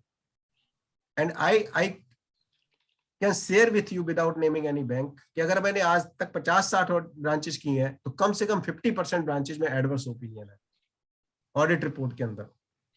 और एडवर्स ओपिनियन का मतलब financial statement do not represent the true and fair view at all, उस वजह से। और मैं आपके साथ डिस्कस करूंगा कि कभी ये सर्कमस्टांसेस आती हैं। अगर एग्रीकल्चर ब्रांच है उसमें क्लीन ओपिनियन कभी ऑडिटर की हो ही नहीं सकती, अगर हो रही है तो गलत हो, क्योंकि सबसे ज्यादा ग्रॉसली मिसस्टेटेड अगर एडवांसेस हैं तो एग्रीकल्चरल एडवांसेस, उसके बाद आपको इंडस्ट्रियल एडवांसेस ग्रॉसली मिसस्टेटेड में नहीं, इंडस्ट्रियल एडवांसेस। तो आप एक बार देखिए, तो एडवांसेस का पोर्टफोलियो आप शुरू करेंगे देखना, आपको वो चीजें मिलनी शुरू हो जाएंगी सर। तो उन सब एक्सपीरियंसेस के बेस में बता रहा हूं कि आपने अपनी सारी फाइंडिंग्स को लास्ट में डिस्कस करना है, बिल्कुल लास्ट में, जब आपको पता है कि अब हमने कुछ नहीं लेना। अगर और वो डिस्कशन के बाद, believe me, you will not get a glass of water also, you should not expect even, क्योंकि आजकल रेडली बॉटल बाहर मिल जाती है, right. We will be prepared for that, क्योंकि ये चैलेंज है हमारे लिए सर। तो उन सब चीजों को लास्ट में डिस्कस कैसे करना है, उनको राइटिंग में ड्राफ्ट रिपोर्ट देनी है सीधी। I am not saying discuss करो आप, we should issue the draft audit report, draft LFA which we are going to issue. और फिर क्या कहते हैं सर कि सर गुप्ता जी, ये रिपोर्ट सर हमने बनाई है, ड्राफ्ट बनाई है अभी, तो आप देख लें इसमें क्या क्या पॉइंट्स खत्म हो सकते हैं, उनको खत्म करा दीजिए, उनके एविडेंसेस हमें दे दीजिए। और अगर थोड़ी सी हम ऑडिटर हैं, हम थोड़ी सी लैंग्वेज अगर हमारी कहीं टफ हो गई हो, तो आप उसको सॉफ्ट कर दीजिए। उससे दो फायदे होते हैं अशोक जी, हमने उनको कम्युनिकेट कर दिया अकॉर्डिंग टू स्टैंडर्ड्स, जो डेफिशिएंसीज थी which is required under standard on auditing also 260 में। सेकेंड, उनकी राइटिंग में कटिंग और ओवर राइटिंग आ गई हमारी रिपोर्ट्स पर, क्योंकि वो हम कहते हैं आप उसी पे ओवर राइट कर दो, काट के लिख दो क्या होना चाहिए, और वो कॉपी ओरिजिनल हम अपने पास रखते हैं। क्योंकि in one of the instance I have noticed, I have been issued the notice that you had not given the opportunity to our branch management to discuss your findings. तो अगर इस तरह की सिचुएशन आती है, तो आपके पास प्रॉपर एविडेंस है कि आपने पूरी अपॉर्चुनिटी दी है ब्रांच को। आपने तो ड्राफ्ट रिपोर्ट उनके हाथ में दी है, आपने तो ड्राफ्ट असेसमेंट ऑर्डर का जो कॉन्सेप्ट आया ना, वही है कि हमने पूरा दिया है कि भाई हमारे हिसाब से असेसमेंट ये हो रहा है, अब आप बताइए जो पॉइंट्स आप कटवा सकते हैं उसके एविडेंस दे दीजिए, जहां सॉफ्ट लैंग्वेज करनी है वो कर दीजिए, जिस तरह से करना। बिलीव मी, आप इस तरह से एक अच्छे ऑडिटर की तरह कंक्लूड कर सकते हैं ब्रांच को। और जो भी आपने 2, 2.5, 3 दिन की वर्किंग, अगर स्मॉल ब्रांच है तो 2 दिन, मीडियम है तो 3 दिन, और बड़ी ब्रांच है तो 1 वीक और 8 to 10 डेज भी लग सकते हैं, उस हिसाब से समअप करना है। टीम वर्क जरूर आपने बनाना है, क्योंकि वी कैन नॉट एक्सपेक्ट कि ए टीम जाएगी फिर बी में करेगी, दूसरी ब्रांच में, तीसरी में। Team should be there. अगर हमें जस्टिफाई करना, of course senior partner can supervise in all the 3 or 2 branches allotted to us. एक और चीज है जो आप लोगों के साथ में पीयर रिव्यू के पॉइंट ऑफ व्यू से भी और स्टैंडर्ड्स ऑफ ऑडिटिंग के पॉइंट ऑफ व्यू से भी डिस्कस करना चाहूंगा। एक है सर एंगेजमेंट लेटर हमारा, जो स्टैंडर्ड ऑन ऑडिटिंग 210 बात करता है, उसमें वी हैव ए वेरी, और एक written representation standard on auditing 580, बड़े की डॉक्यूमेंट हैं ये दोनों। नॉर्मली ब्रांच वाले कहते हैं कि साहब हम ब्रांच लेवल पे तो देते नहीं इनको, तो आप कभी इंसिस्ट जाते ही मत कीजिए कि एंगेजमेंट लेटर आप पहले साइन करो। अशोक जी, मैंने ज्यादातर देखा है कि लोग जाते ही एंगेजमेंट लेटर दे देते हैं, और जो थोड़े से ज्यादा करेजियस ऑडिटर्स हैं वो तो रिटन रिप्रेजेंटेशन भी साथ के साथ दे देते हैं, और वो भी अगर उन्होंने गलती से खन्ना जी वाली लग गई उनके हाथ। खन्ना जी की अगर रिटन रिप्रेजेंटेशन किसी ने देखी हो, हमारे बेसिकली इंस्टीट्यूशनल पर्सनालिटी है बैंक ब्रांच ऑडिट में, MM खन्ना जी की बात कर रहा हूं मैं, उनके कई लेक्चर्स और कई गाइडेंस नोट आते हैं। अगर वो उसने पढ़ लिया तो सर एंगेजमेंट तो नहीं होगी, ब्रेकअप हो जाएगा सर, बिलीव मी, वो लेटर ही आपका डिस्कस होता रहेगा। तो मैं अपने सभी फ्रेंड्स से यही कहता हूं कि आपको एंगेजमेंट रिंग मिल जाएगी, आप चिंता मत कीजिए, आप विदा के टाइम ले लीजिए। क्यों देवेंद्र जी, भाई आपको रिंग ही तो चाहिए कि भाई हमारा एंगेजमेंट लेटर साइन हो जाए, हमारी रिटन रिप्रेजेंटेशन साइन हो जाए। जब वो बंच साइन हो रहा हो ना 1000 पेज का, तब उसमें रख दीजिए कि सर ये एक सेंट्रल ऑडिटर ने मांगा था, अब इसको सेंट्रल ऑडिटर को नाम दे दीजिए। हाँ, तो कुछ नहीं है, स्टैंडर्ड है सर, तो बड़े आराम से साइन हो जाएगा।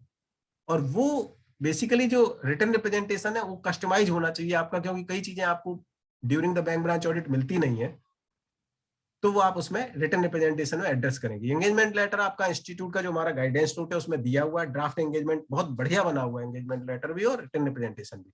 लेकिन उस एंगेजमेंट लेटर को तो आप as it is, of course branch और ईयर चेंज कर देना, क्योंकि उसमें 2021 लिखा है, आपने भी कहीं 2021 से लिखा रहने दिया 22 का।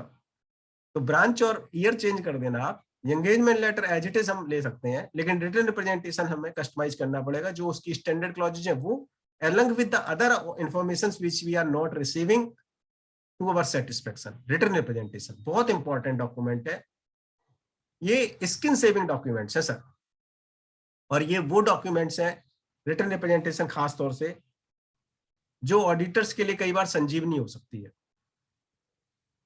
क्योंकि मैं बात करूं देवेंद्र जी, कई ऐसी इंफॉर्मेशन है जो बैंक ब्रांच ऑडिट को नहीं मिलती, जैसे inter branch adjustment account, draft account, head office account, और उसके अंदर अगर आप देखें जो ट्रांजेक्शन्स घूमती हैं वो पूरी ब्रांच के साइज से कई गुना ज्यादा घूमती, और उसके अंदर कल को अगर कोई फ्रॉड पार्क हुआ बैठा है, आप बताएं, it is not possible to detect that fraud, और उसका हमें ऑडिट ट्रेल मिलता नहीं है। इंटर ब्रांच एडजस्टमेंट अकाउंट, इवटा account, so many draft account, अलग अलग नॉमिनिक्लेचर उनकी हो सकती है, कॉन्ट्रा आइटम्स होते हैं। तो हमें रिटन रिप्रेजेंटेशन में भी साथ के साथ लिखना है कि इसका हमें कोई ऑडिट ट्रेल अवेलेबल नहीं कराया गया। We must point out this thing कि ये ब्रांच लेवल पे नहीं है। लाइकवाइज एक बहुत इंपॉर्टेंट रिपोर्ट है exceptional report, and it is mandatory for each and every branch to print or to sign by the branch incumbent and the second man every day that exception report. कुछ बैंकों ने हो सकता है online भी कर दी हो, बट लास्ट ईयर तक मैंने देखा ज्यादातर एक्सेप्शन रिपोर्ट्स में वो कहते थे नहीं साहब हम तो प्रिंट करके ही साइन कराते हैं। अगर डिजिटली साइन हो रही it is equally good, but in most of the cases Ashok ji I have found ये साइन नहीं होती। अगर प्रिंटिंग के ऑर्डर है तो प्रिंट भी नहीं होती, और प्रिंट हो गई तो साइन नहीं होती। जबकि ये एक्सेप्शन रिपोर्ट बहुत इंपॉर्टेंट रिपोर्ट, उस रिपोर्ट के अंदर फ्रेंड्स वो सारी ट्रांजैक्शंस आती हैं which are not happening in the normal course of banking business. कहीं आपने ओवर ड्रॉइंग दी हुई है किसी बोरोवर को, कहीं एक्स्ट्रा ऑर्डिनरी आपने डिस्क्रिशनरी पावर्स यूज की हुई हैं। All such things are reported in exception report and it is mandatory generated by each and every branch at the end of the day. और ये एक्सेप्शन रिपोर्ट हमने देखनी है। आप परेशान मत होइए, पहले दिन एक दिन की देखने में आपको टाइम लगता है, फिर आपको पता लग जाता है कि किस तरह की ट्रांजैक्शंस है। तो कम से कम start of the year, end of the year and start of the next year, ये 4 डेट बड़ी क्रिटिकल है अरुण जी। लास्ट ईयर की क्लोजिंग डेट, हमारे फाइनेंशियल ईयर की स्टार्टिंग डेट, हमारे फाइनेंशियल ईयर की क्लोजिंग डेट, और नेक्स्ट ईयर की स्टार्टिंग। 4 डेटों की एक्सेप्शन रिपोर्ट्स में एमओसी मिल जाती है सर, बहुत कुछ मिल जाता है। Deposits are increased, advances are increased, reverse transactions without intimating to the borrower or with the intimation to the borrower. Interests are reversed, debited into account for a day. Arun ji इस बात को शायद अप्रिशिएट करेंगे कि ये चीजें it is happening time and again, जबकि RBI is very strict, you can not do such kind of practice. ये फ्रॉड, आरबीआई ने कहा ये फ्रॉडलेंट ट्रांजेक्शन है अगर आप कर रहे हैं ब्रांच में, या आप डिपॉजिट्स को बढ़ा रहे हैं, एडवांस को बढ़ा रहे हैं एंड ऑफ द ईयर पे, और नेक्स्ट मंथ नेक्स्ट डे में आप रिवर्स कर देते हैं, या अगले दिन रिवर्स कर देते हैं आप। और ये सब चीजें जब हम देखते हैं कि आपके एडवांसेस और डिपॉजिट्स किस तरह से मोबिलाइज हो रहे हैं, खासतौर से जब आप ट्रायल लेंगे ना, 4 डेट का ट्रायल अगर हम निकलवाते हैं उससे हमें बहुत सी चीजें मिली। बस मेरे फोकस है मैक्रो हमारा, 4 डेट के ट्रायल आपने देखने हैं, जैसे जो 4 डेट मैंने आपको बताई। आपको जहां हैवी फ्लक्चुएशंस मिले वो नहीं ट्रांजैक्शन को देख लीजिए भैया ये फ्लक्चुएशन कैसे आ, ये एकदम से एडवांस कौन सा आपका बढ़ गया, ये डिपॉजिट कैसे कम हो गया। तो उसको जब हम देखते हैं तो बहुत कुछ चीजें उससे मिल जाती है, बहुत कुछ चीजें मिल जाती है। और मैंने जैसे आपसे कहा कि कई लोगों का ये मानना है कि एग्रीकल्चर ब्रांच में कुछ नहीं है, और मैंने कहा एग्रीकल्चर ब्रांच में बहुत कुछ है। It is very easy to sum up the agriculture branch. या तो ये कहो कि मुझे अनफॉर्चुनेटली और फॉर्चुनेटली एग्रीकल्चर बहुत मैंने की हुई है सर, मुझे इंडस्ट्रियल ब्रांचेस से या कॉर्पोरेट ब्रांचेस से एग्रीकल्चर ब्रांच ज्यादा इजी लगती है सर करनी। उसका रीजन मैं बताऊं, क्योंकि एग्रीकल्चर ब्रांच में सारे के सारे अकाउंट्स एक ही नेचर के होते हैं, उनका बिहेवियर सिमिलर होता, सेम होता है, जबकि कॉर्पोरेट ब्रांच में हर अकाउंट का बिहेवियर डिफरेंट होगा। हर बोरोवर का बिहेवियर डिफरेंट होगा। मानेंगे देवेंद्र जी इस बात को? लेकिन एग्रीकल्चर में नहीं होगा। वो किसान क्रेडिट कार्ड है तो किसान क्रेडिट कार्ड, एक क्रेडिट कार्ड में एक आपने अकाउंट देख लिया और एक चीज अगर वहां मिल गई आपको, आप पलट के देख लीजिए सब अकाउंट में मिलेगी। वो तो अब वो एक एक्सरसाइज होगी जो उसी दिन की गई होगी, और उसका वाउचर निकाल लेंगे तो आपको पता लग जाएगा ये तो 150 अकाउंट में यही चीज की गई, which is not possible in corporate branch under normal circumstances. तो अगर ये चीज है तो एग्रीकल्चर ब्रांच को समअप करना और इजी है। सबसे कम टाइम लगता है एग्रीकल्चर ब्रांच में। और अगर आपकी कॉर्पोरेट ब्रांच है तो of course each and every borrower account behaves in a different way. तो आपको हर बोरोवर के जो बड़े मेजर बोरोवर्स हैं सबके साथ अलग अलग टाइम लगाना पड़ता है, इक्वल टाइम लगाना पड़ता है, जिससे कि आप अपनी जॉब को जस्टिफाई कर पाए। क्योंकि अब तो उन्होंने LFAR के अंदर यहां तक पूछ लिया आपने कौन कौन से अकाउंट चेक किए, specific accounts have to be given. तो उन सब चीजों को ध्यान में बहुत ज्यादा रखना पड़ता है। और एक और बहुत मेजर चीज, वरुण जी सामने बैठे हैं, अशोक जी भी हैं, इस बात को अप्रिशिएट करेंगे कि सर एक हमारा स्टैंडर्ड है 701, standards on auditing 701, key audit matter KAM listed companies पे मैंडेटरी है and all banks are listed. Yes sir. और उसके सेंट्रल ऑडिटर पे एप्लीकेबल है। मैं हाँ इसलिए करा रहा हूं कि कोई ना कह दे। तो जब सेंट्रल ऑडिटर पे एप्लीकेबल है तो ब्रांच ऑडिटर पे एप्लीकेबल होगा कि नहीं होगा सर? बिल्कुल होगा। And very very unfortunately guidance note में काम नहीं दिया हुआ। जबकि स्टैंडर्ड 701 क्या कहता है sir?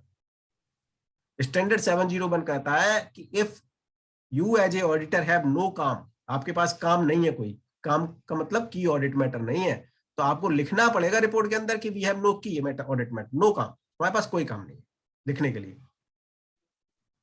And this paragraph is missing in the basically draft report in the guidance note. मुझे थोड़ी थोड़ी तकलीफ होती है इन चीजों से, with all my sincere regards to my mother institute, कि इन चीजों को ध्यान देने की जरूरत है। क्योंकि ये वो पैराग्राफ है सर की ऑडिट मैटर्स वाले विच आर संजीवनी paragraph for the auditor sir. आप अपने बैंक की, मैं नहीं कहता हूं आप दूसरे बैंक की, आप अपने बैंक की लास्ट ईयर की जो एनुअल रिपोर्ट आपने डाउनलोड की है, जो मैंने थोड़ी देर पहले डाउनलोड कराई थी, अरुण जी ने कर भी ली, उसकी ऑडिट रिपोर्ट पढ़ें और उसमें आप देखेंगे 4 बड़े बड़े पैराग्राफ मिलेंगे की ऑडिट मैटर। उन की ऑडिट मैटर पैराग्राफ का जो साइज है वो ऑडिटर रिपोर्ट से बड़ा भी हो सकता है, बैलेंस रिपोर्ट से। We must use that paragraph also sir. संजीवनी पैराग्राफ है, उसके अंदर क्या लिखा होता है सर? फॉर एग्जाम्पल मैं आपके साथ डिस्कस करता हूं। हमने CBS एनवायरनमेंट से ऑडिट में करा है, एडवांसेस को हमने टू द एक्सटेंट पॉसिबल अपनी कैपेसिटी के हिसाब से देखा, ऑडिट टूल्स लगाए, एवरीथिंग वी हैव डन। लेकिन ऑडिटर क्या लिखता है? Still since the transactions are voluminous, it is not possible for us to identify any kind of error or fraud which could not be detected due to our on account of the limitation of audit. Still इसके अंदर fraud और error रह सकती है क्योंकि transactions are voluminous. We have relied upon the CBS system.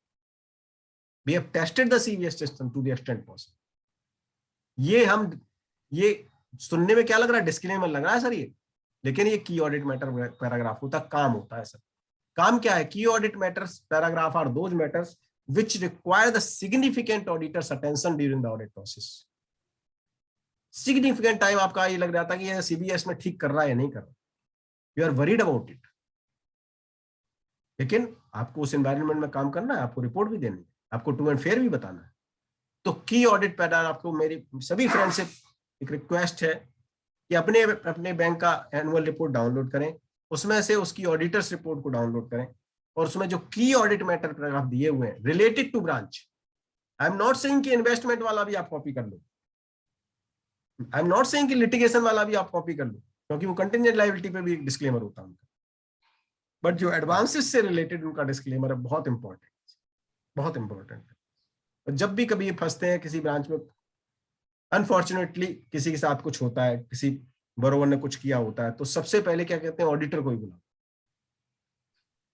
जैसे अब तो यहां तक बात करने लगे कि अभी कुछ ऐसे सर SFIUs में केस आए या नफरा में आए, उन्होंने तो सर यहां तक कह दिया इसके पीयर रिव्यूअर को बुला लो।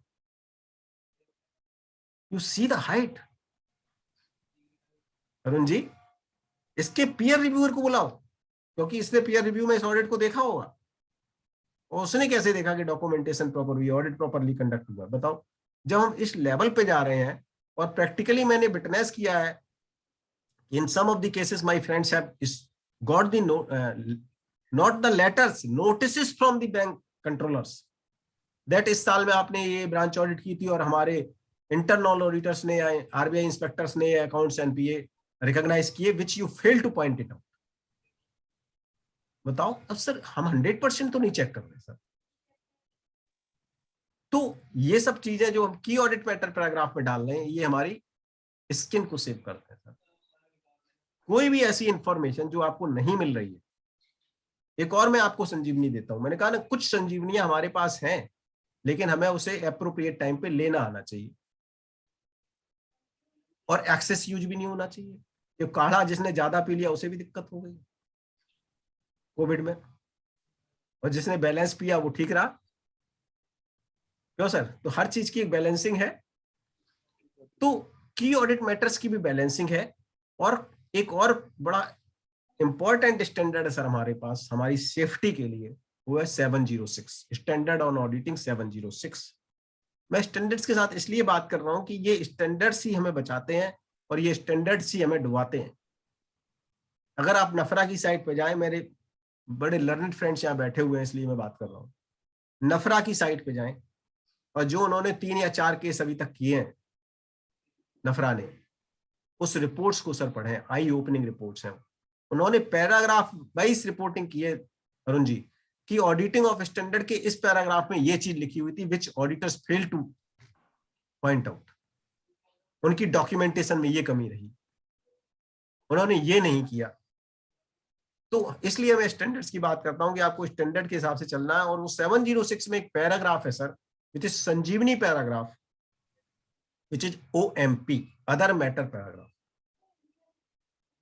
कोई भी ऐसी चीज सर जो ऑडिट से रिलेटेड है, जिसको आप कहना चाहते हैं ऑडिटर्स रिपोर्ट से रिलेटेड है, 3 ही मैटर को डील करता है OMP। उसमें नाम करेक्टर भी 3 ही है, OMP,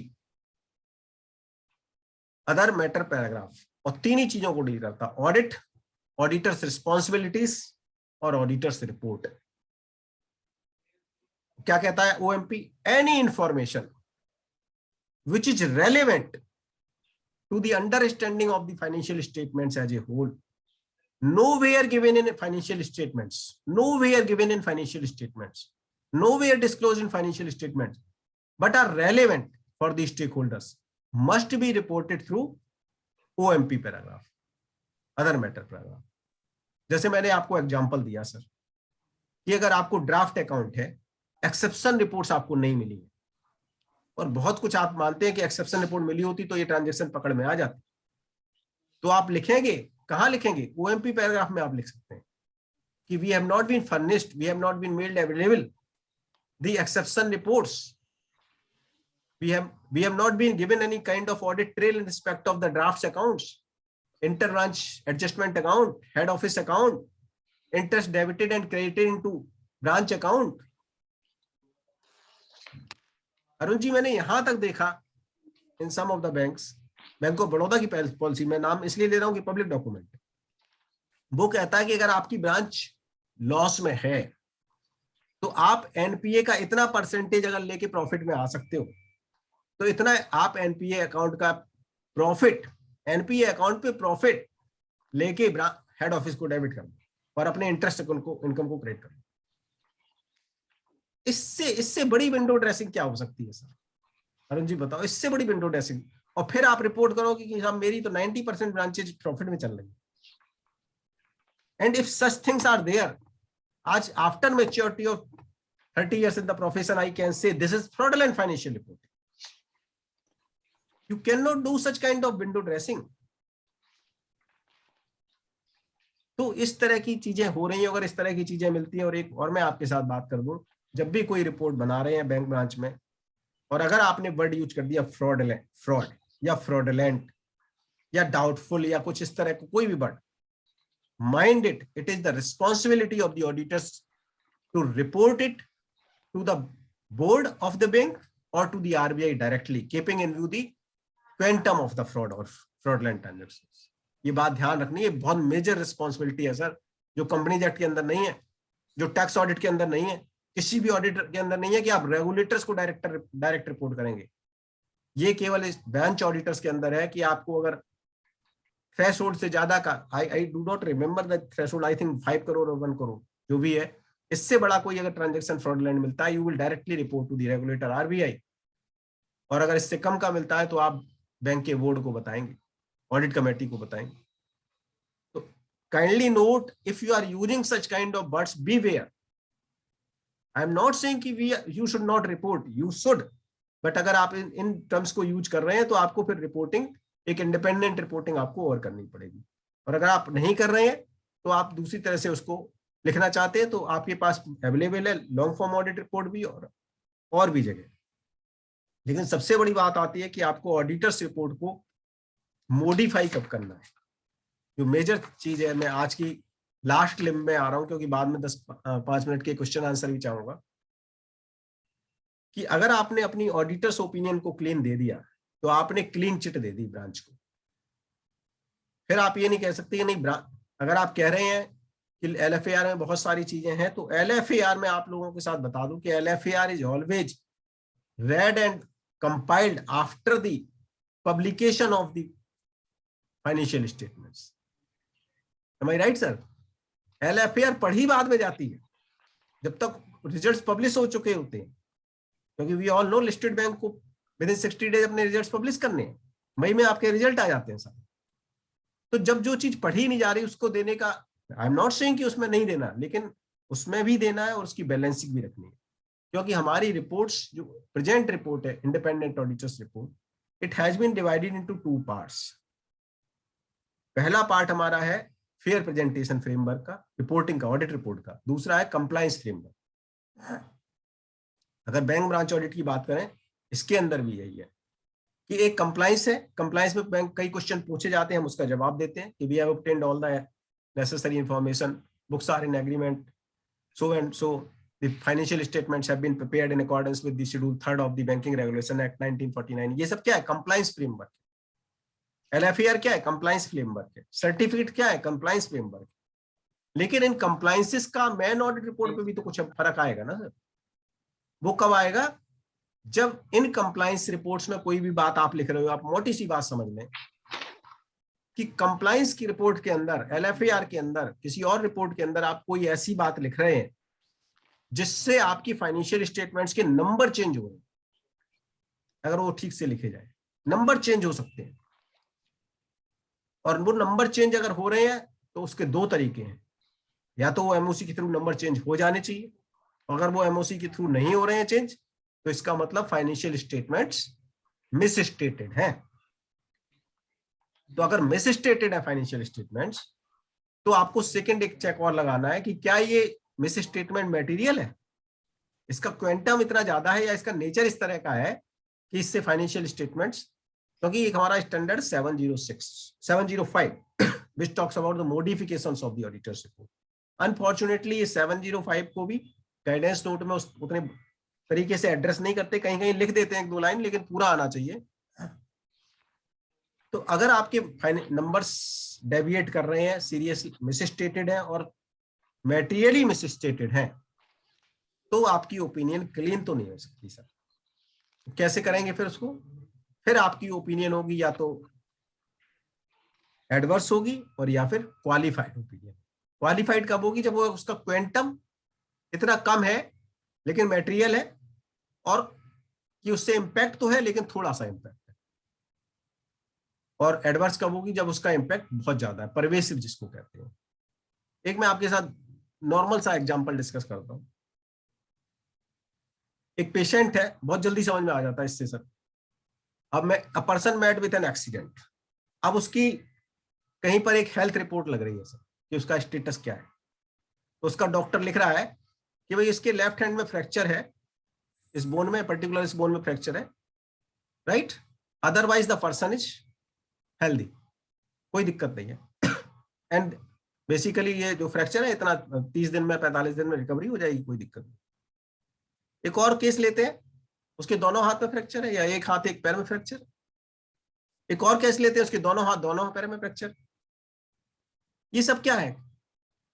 ये एक लिमिटेशंस है, क्वालिफिकेशंस है कि उसकी ये 4 प्रॉब्लम, 4 जगह फ्रैक्चर्स है और इसका रिकवरी टाइम है। कुछ भी इस तरह की प्रॉब्लम आप कुछ भी ले लें जिसका इंपैक्ट लिमिटेड है, मीनिंग देयर बाय वो लाइफ थ्रेटनिंग नहीं है, वो लाइफ थ्रेटनिंग नहीं है, तो लिमिटेड इंपैक्ट है। तो ये क्या है, वो लिख रहा है कि भाई except such and such fractures in the such and such organs limbs या द पर्सन इज हेल्दी।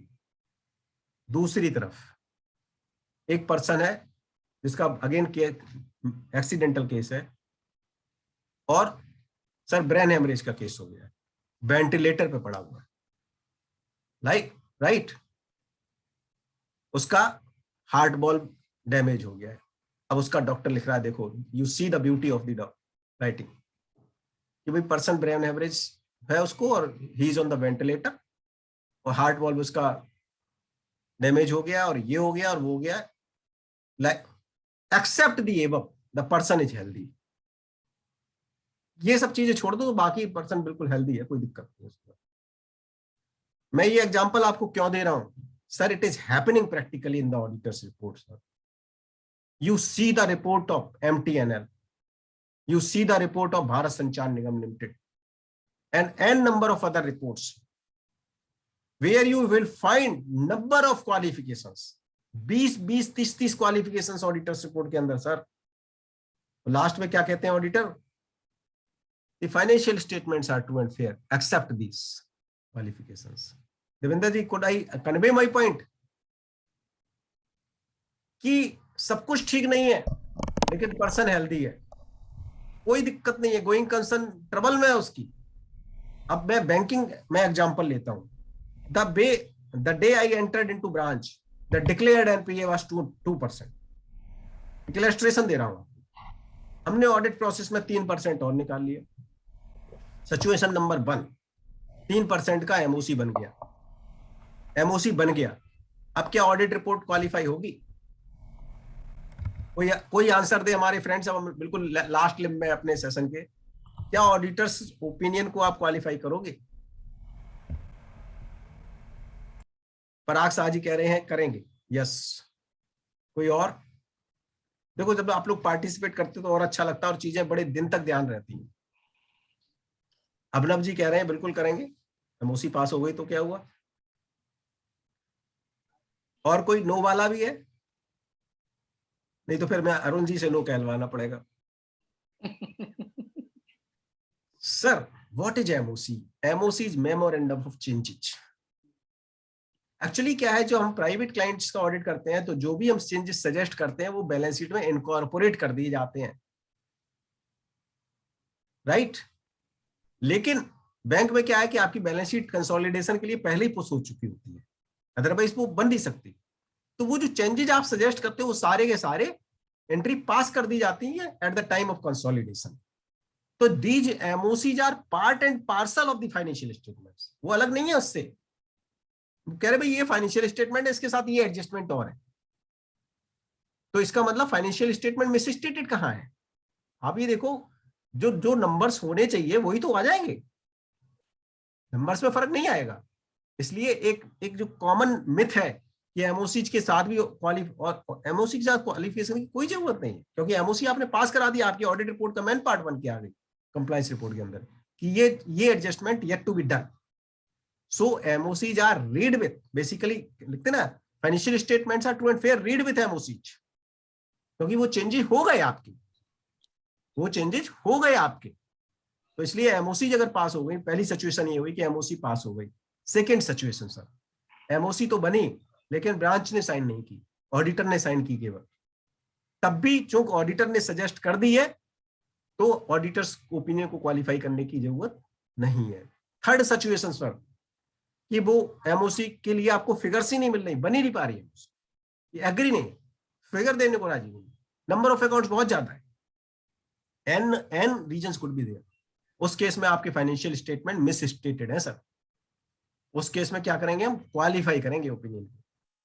लेकिन अगर यही 1.5% जो डिक्लेयर था एनपीए का, ये आपके ऑडिट प्रोसेस में बढ़ के 5 से कहीं ऊपर हो जाता, 10 हो जाता, 15 हो जाता, मैं हाइपरबोलिक नहीं बोल रहा हूं सर, मैंने ऐसी ब्रांचेज एग्रीकल्चर फेस की हुई है जहां पर declared NPA was 1.5% and when I concluded the branch it was 80%, 80। अगर ये परसेंटेज इतना बढ़ता है कि 5 के बहुत ऊपर चला जाता, 10 ऊपर चला जाता और एमओसी पास नहीं हो रही, अगर एमओसी पास हो रही फिर भी बहुत कुछ सेफ है, ओएमपी पैराग्राफ में डाल के उसको छोड़ सकते हैं। प्रॉब्लम है क्योंकि सिस्टम, आप इंटरनल फाइनेंशियल कंट्रोल पे भी अब रिपोर्ट दे रहे हैं आरबीआई के सर्कुलर के हिसाब से, आईएफसी पे भी रिपोर्टिंग जा रही है सर क्लीन, और अगर ये सब प्रॉब्लम है तो आईएफसी की ओपिनियन क्लीन नहीं हो सकती सर। अगर इतने सारे आपके फाइनेंशियल इंटरनल फाइनेंशियल कंट्रोल्स में लीकेजेस हैं, इतने सारे आपके उसके अंदर बबल्स हैं, तो how can we issue the clean opinion on the internal financial controls? Am I right Arun ji? Internal financial control आपके ट्रबल में है, उसकी भी रिपोर्ट आपकी मॉडिफाई होगी कि ठीक नहीं है आपके इंटरनल फाइनेंशियल कंट्रोल्स, तो आपकी मेन रिपोर्ट एडवर्स होगी सर। ओपिनियन आपकी रिपोर्ट एडवर्स नहीं होती, हमेशा ओपिनियन होती है। तो एडवर्स ओपिनियन जब होगी तो पहला पैराग्राफ ही एडवर्स ओपिनियन का आएगा सर, फर्स्ट पैराग्राफ से ही पूरी रिपोर्ट का बेस चेंज हो जाएगा। और वो कैसे चलेगा, वो 705 स्टैंडर्ड के हिसाब से चलेगा। प्लीज माइंड इट कि एक ऑडिट रिपोर्ट ऐसी है विच कैन सेव और sink cost in time to come in any kind of assignment, क्योंकि यही तो एक ऐसा डॉक्यूमेंट है which we are delivering to the society और टू द स्टेक होल्डर्स। इसके अलावा तो हम कुछ नहीं दे रहे ना अशोक जी। फाइनेंशियल स्टेटमेंट तो मैनेजमेंट बना रहा है, नोट्स तो मैनेजमेंट बना रहा है, everything is prepared by the management. We are issuing only single document on it. That is independent auditor's report. और उस रिपोर्ट को जस्टिफाई करना हमारी रिस्पॉन्सिबिलिटी है सर। एक मेरी और आज हम्बल रिक्वेस्ट है मेरी फ्रेंड के साथ, हालांकि कई लोग ऑफेंड हो जाते हैं, मेरी बिल्कुल वो इंटेंशन नहीं है, वी नो कि ऑल आर लर्नेड फ्रेंड्स, और जो हमारा प्रोफेशन है पार एक्सीलेंस है सर। बजट आता है 10 बजे तो 11 बजे क्लाइंट्स पूछता है क्या क्या चेंजेज आए, जबकि अभी मैडम बैठी नहीं है सीट पे कंक्लूड करके, and we are expected to know each and everything what is in the book, and we keep to update ourself by the end of the day. So we belong to such kind of profession. लेकिन जब audit की बात आती है तो मैं कहीं ना कहीं ये मिस करता हूं कि मैं अपनी ऑडिट रिपोर्ट ही नहीं पढ़ता सर। मैं आपको मोटे मोटे 2-3 एग्जाम्पल, ग्लेयरिंग एग्जाम्पल बताता हूँ ऑडिट रिपोर्ट के अंदर, बैंक ब्रांच ऑडिट में खास तौर से। उसमें लिखा होता है कि the branch had made the financial statements, branch has followed the accounting standards issued by the ICI. मैं अपने सभी लर्नेड फ्रेंड से पूछता हूं कि ब्रांच ऑडिट में, ब्रांच रिपोर्ट में जो फाइनेंशियल स्टेटमेंट्स बनते हैं उसमें कितने डिस्क्लोजर्स आते हैं? उस AS1 तक तो फॉलो नहीं होता सर उस लेवल पे। Arun ji, am I right? Which AS1 क्या कहता है? All significant accounting policies should be written with the financial statements.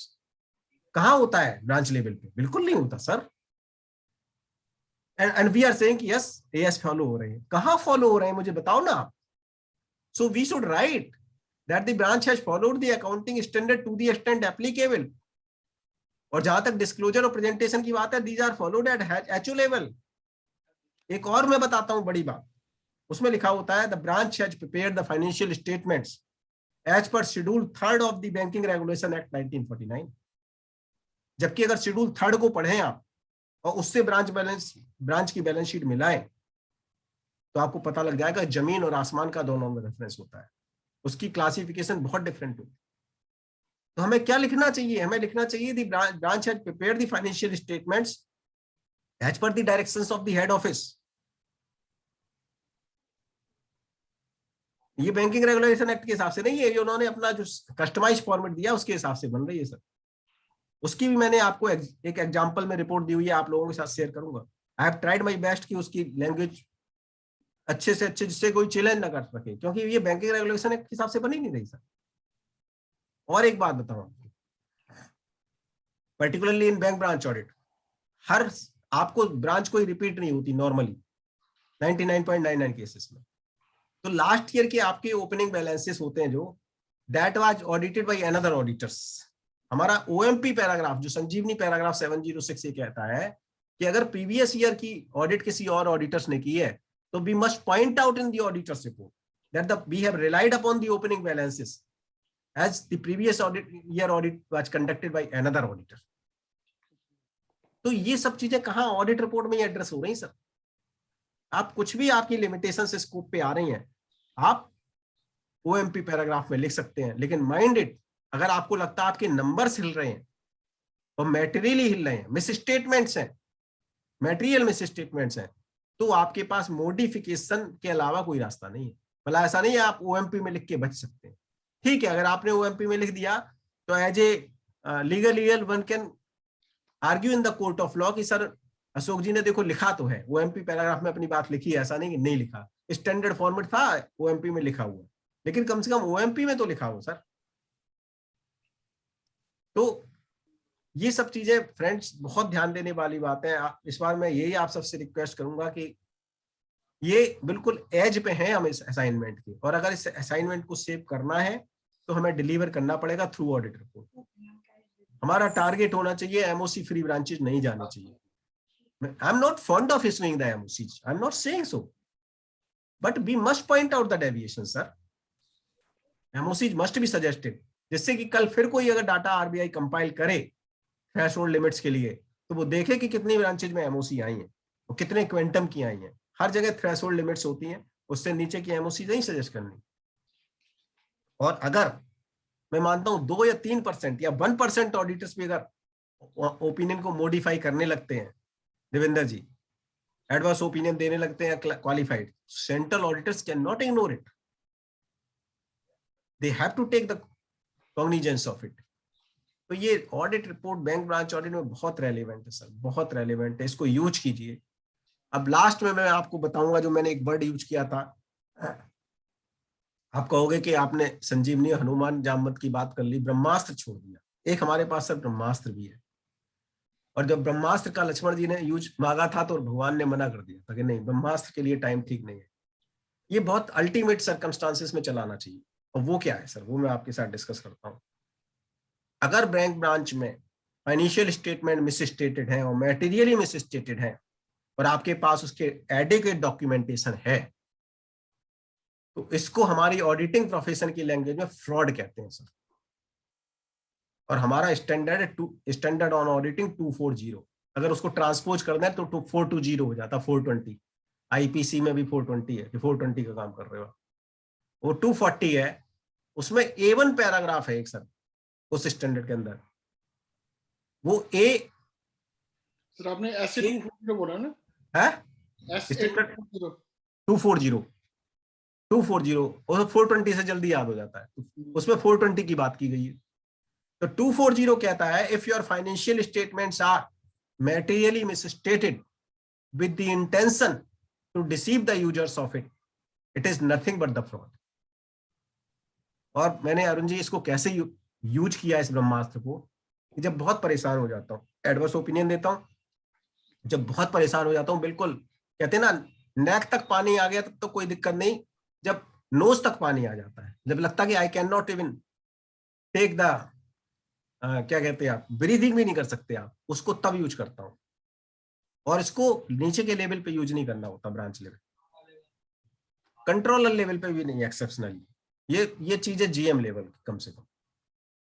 तो मैंने अरुण जी, मैंने क्या उसकी पॉलिसी बना रखी है कि जब उस लेवल से प्रेशर आते हैं तब मैं कहता हूँ आप गूगल पे जाइए, स्टैंडर्ड ऑन ऑडिटिंग 240 पढ़िए और इसका A1 पैराग्राफ और A2 पैराग्राफ मुझे पढ़ के सुनिए, बिलीव मी, उसके बाद फोन नहीं आता बैंक से। सर कौन से पैराग्राफ बताइए, सॉरी। स्टैंडर्ड ऑन ऑडिटिंग 240 का पैराग्राफ नंबर A1, हाँ अल्फा 1, A1 तरीके से लिखा हुआ सर, और A2। ठीक है। I never got the second call, रात को पढ़ते हैं, लेकिन ये उसको यूज कहाँ करना, बहुत जब हायर लेवल पे, नीचे के लेवल पे करोगे तो यूज नहीं है फिर वो, क्योंकि वो जिसके ऊपर आप चला रहे हो वो उसके लायक होना चाहिए सर, ठीक है ना, उसको समझ होनी चाहिए उन चीजों की। इसका मतलब आपने उसको क्या हिंट दे दिया अशोक जी कि आप किस दिशा में जा रहे हो, आप जा रहे हो आरबीआई की दिशा में, ये तो तुम रिपोर्ट की बात कर रहे हो केवल, अभी we have just issued the opinion, अभी हमने कंक्लूड नहीं किया ऑडिट, उसके बाद प्रेशर्स खत्म हो जाते। तो ये ब्रह्मास्त्र है, तो बहुत रेयरली यूज करने वाली चीज है, लेकिन जब वो तभी है जब आप एडवर्स ओपिनियन देते हैं, तो ये सर्कमस्टांसेस आती हैं।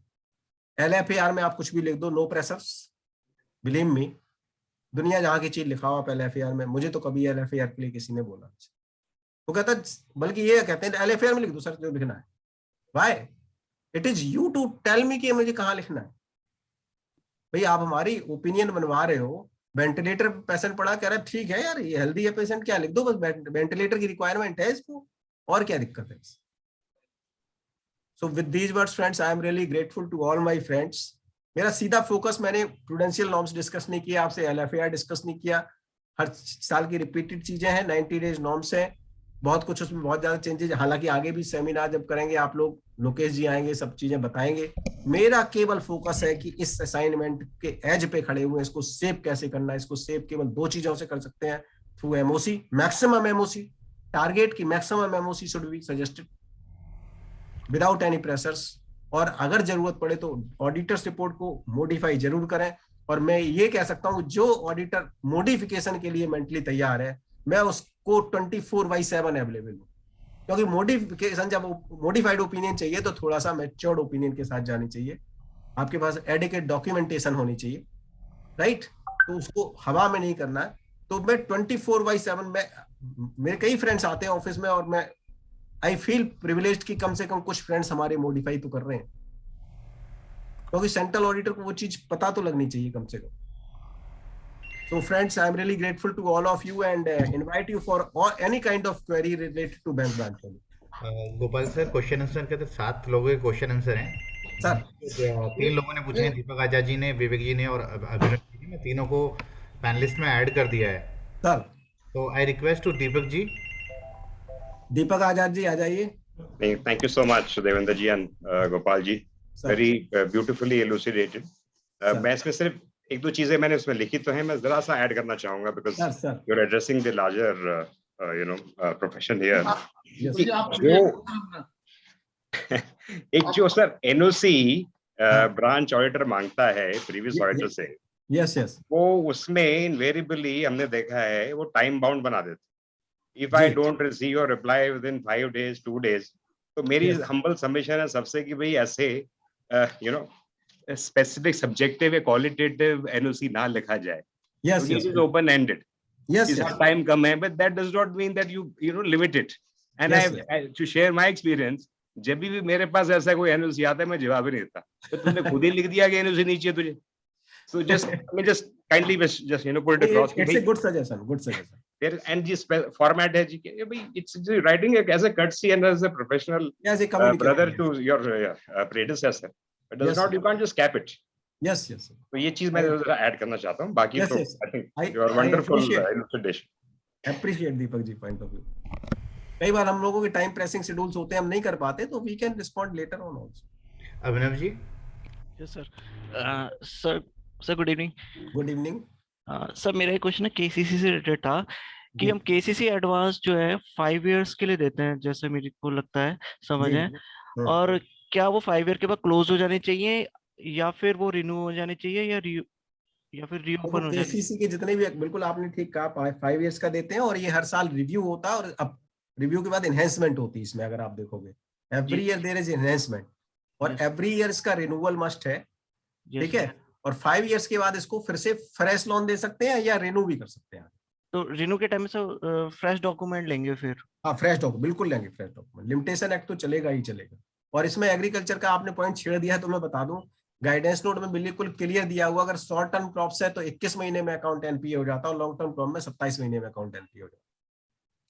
अच्छा सर, इसमें क्या बोलता है, जैसे हम KCC अकाउंट में 90 days देखते हैं, तो इसमें हम KCC अकाउंट में two crop season, 2 short term crop, अगर शॉर्ट टर्म क्रॉप है तो 2 क्रॉप सीजन की रेगुलरिटी अलाउड है, तो which is normally takes 21 months. Parameter होता है, DP वगैरह वाले होता है, तो वहां पे 90 days देते हैं, तो वहां पे शॉर्ट टर्म क्रॉप्स लगा के कर सकते हैं या फिर इसका नॉर्मल? नहीं, वहाँ 90 डेज के नॉर्म्स देखो। जो क्रॉप लोन है, farm credit as per annexure 2 of the RBI master circular, farm credit केवल अलाउड है जिसमें 90 डेज नॉर्म्स नहीं लगते, एक्सेप्शन है, और उसमें केवल क्रॉप सीजन लगता है। तो शॉर्ट टर्म क्रॉप है तो 2 क्रॉप सीजन, और लॉन्ग टर्म क्रॉप है तो 1 क्रॉप सीजन। सर मेरा क्वेश्चन, सर मेरे को एक क्लैरिफिकेशन मतलब जानना चाह रहा था कि जो 90 डेज की जगह हम 2 क्रॉप सीजन लगा के वो डीप, जैसे उसमें 3 होता है कि इतना क्रेडिट होना चाहिए, तो हम 2 क्रॉप सीजन लगा के कर सकते हैं उसको, या फिर इसको अलग से ही करना? नहीं नहीं, इसको सिंपल डिसबर्समेंट आपकी जिस मंथ में हुई है उसके अगर 21 महीने तक उसकी पेमेंट नहीं आ रही शॉर्ट टर्म क्रॉप में, मतलब आप वो वाला नॉर्म से नहीं लगाएंगे कि इसमें क्रेडिट्स नहीं आए लास्ट 90 डेज में, 90 डेज वाला कोई कॉन्सेप्ट इसमें नहीं लगेगा।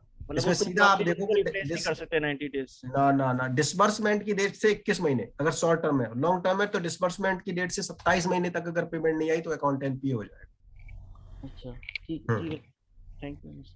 Now I request to Vivek Bindal ji. Thank you very much, Devendra ji. Gopal ji, Agarwal ji, it is my very much pleasure to hear you. I used to listen to you every year in every bank branch and always get meaningful insights from you.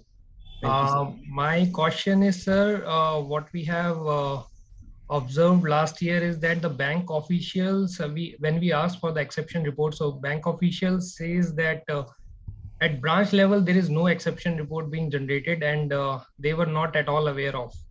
So yes, although yes, in that case we have mentioned that in the other meta paragraph and wherever we can in the LFAR as well, but to do in that case apart from that, एक चीज आपने जब कही है तो मेरे दिमाग में जस्ट अभी क्रैप हुई कि इसको हम चाहे तो एक बार अपॉइंटिंग अथॉरिटी को और साथ में बिल्ड डाल सकते हैं। It has been informed by the branch management respectfully, it has been intimated to us that now the exception reports are not available at the branch level. This is just for your kind information and was record. Okay. And sir, basically we had the branches wherein the gold loans are there. Okay. So the practice in those branches was like the bank used to sanction the gold loans on the gold which is already pledged with the bank. Right. So the borrower has already availed a loan, and while at the time of maturity or at the time of repayment, what they do is the bank used to sanction the fresh loan against the same gold loan, and the proceeds are being used for repayment of the old loan, which I believe is a wrong practice. बिल्कुल. So it should be liquidated basically. Right. So ideally it should happen like the customer has to firstly repay the old loan, and then he can avail the fresh loan against the same gold jewelry. Yes. Right. So what should we do in that case? We have highlighted that in the audit report, but we should highlight it in LFAR, even in OMP, in other things also, and as well as we must see that there is adequate margins available or not in that. If there are adequate margins, still the banks are safe. क्यों Arun ji? But अगर if margin अगर उन्होंने क्या किया last year तो margin तक का 40% जब दिया, अब मार्जिन को थिन कर दिया, 20% कर दिया, जो नॉर्मली करते नहीं, जो क्योंकि गोल्ड लोन की पॉलिसी है आरबीआई की, उसके हिसाब से देंगे। अगर उस पॉलिसी के हिसाब से दे रहे हैं तो फिर भी कोई दिक्कत नहीं है, बट अगर पॉलिसी के हिसाब से बियॉन्ड जा रहे हैं फिर तो गलत। Okay. That's all I have. Thank you very much. Thank you, Vivek ji. Now I request to Ashok sir.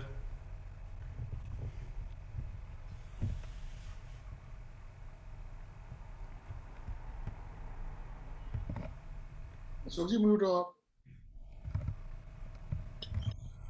Thank you, Gopal ji, for such a wonderful discussions. I think काफी knowledgeable information दी है regarding the bank audit. और आपने सही कहा कि on the verge of हम bank audit पे बैठे हैं, कभी भी हायर अथॉरिटीज इसको हमारे से छीन सकती हैं, तो इसका हमें ध्यान रखना है एंड मैक्सिमम एनपीएस हमें लगाने हैं इसमें, जितना भी हम कोशिश कर सकें. Thank you very much for your knowledgeable information, sir. Thank you, sir. And now on behalf of Northex CA Surgical, we will just like to give you a virtual memento. Thank you, sir. Thank you. Please accept, sir. It is very good to receive it.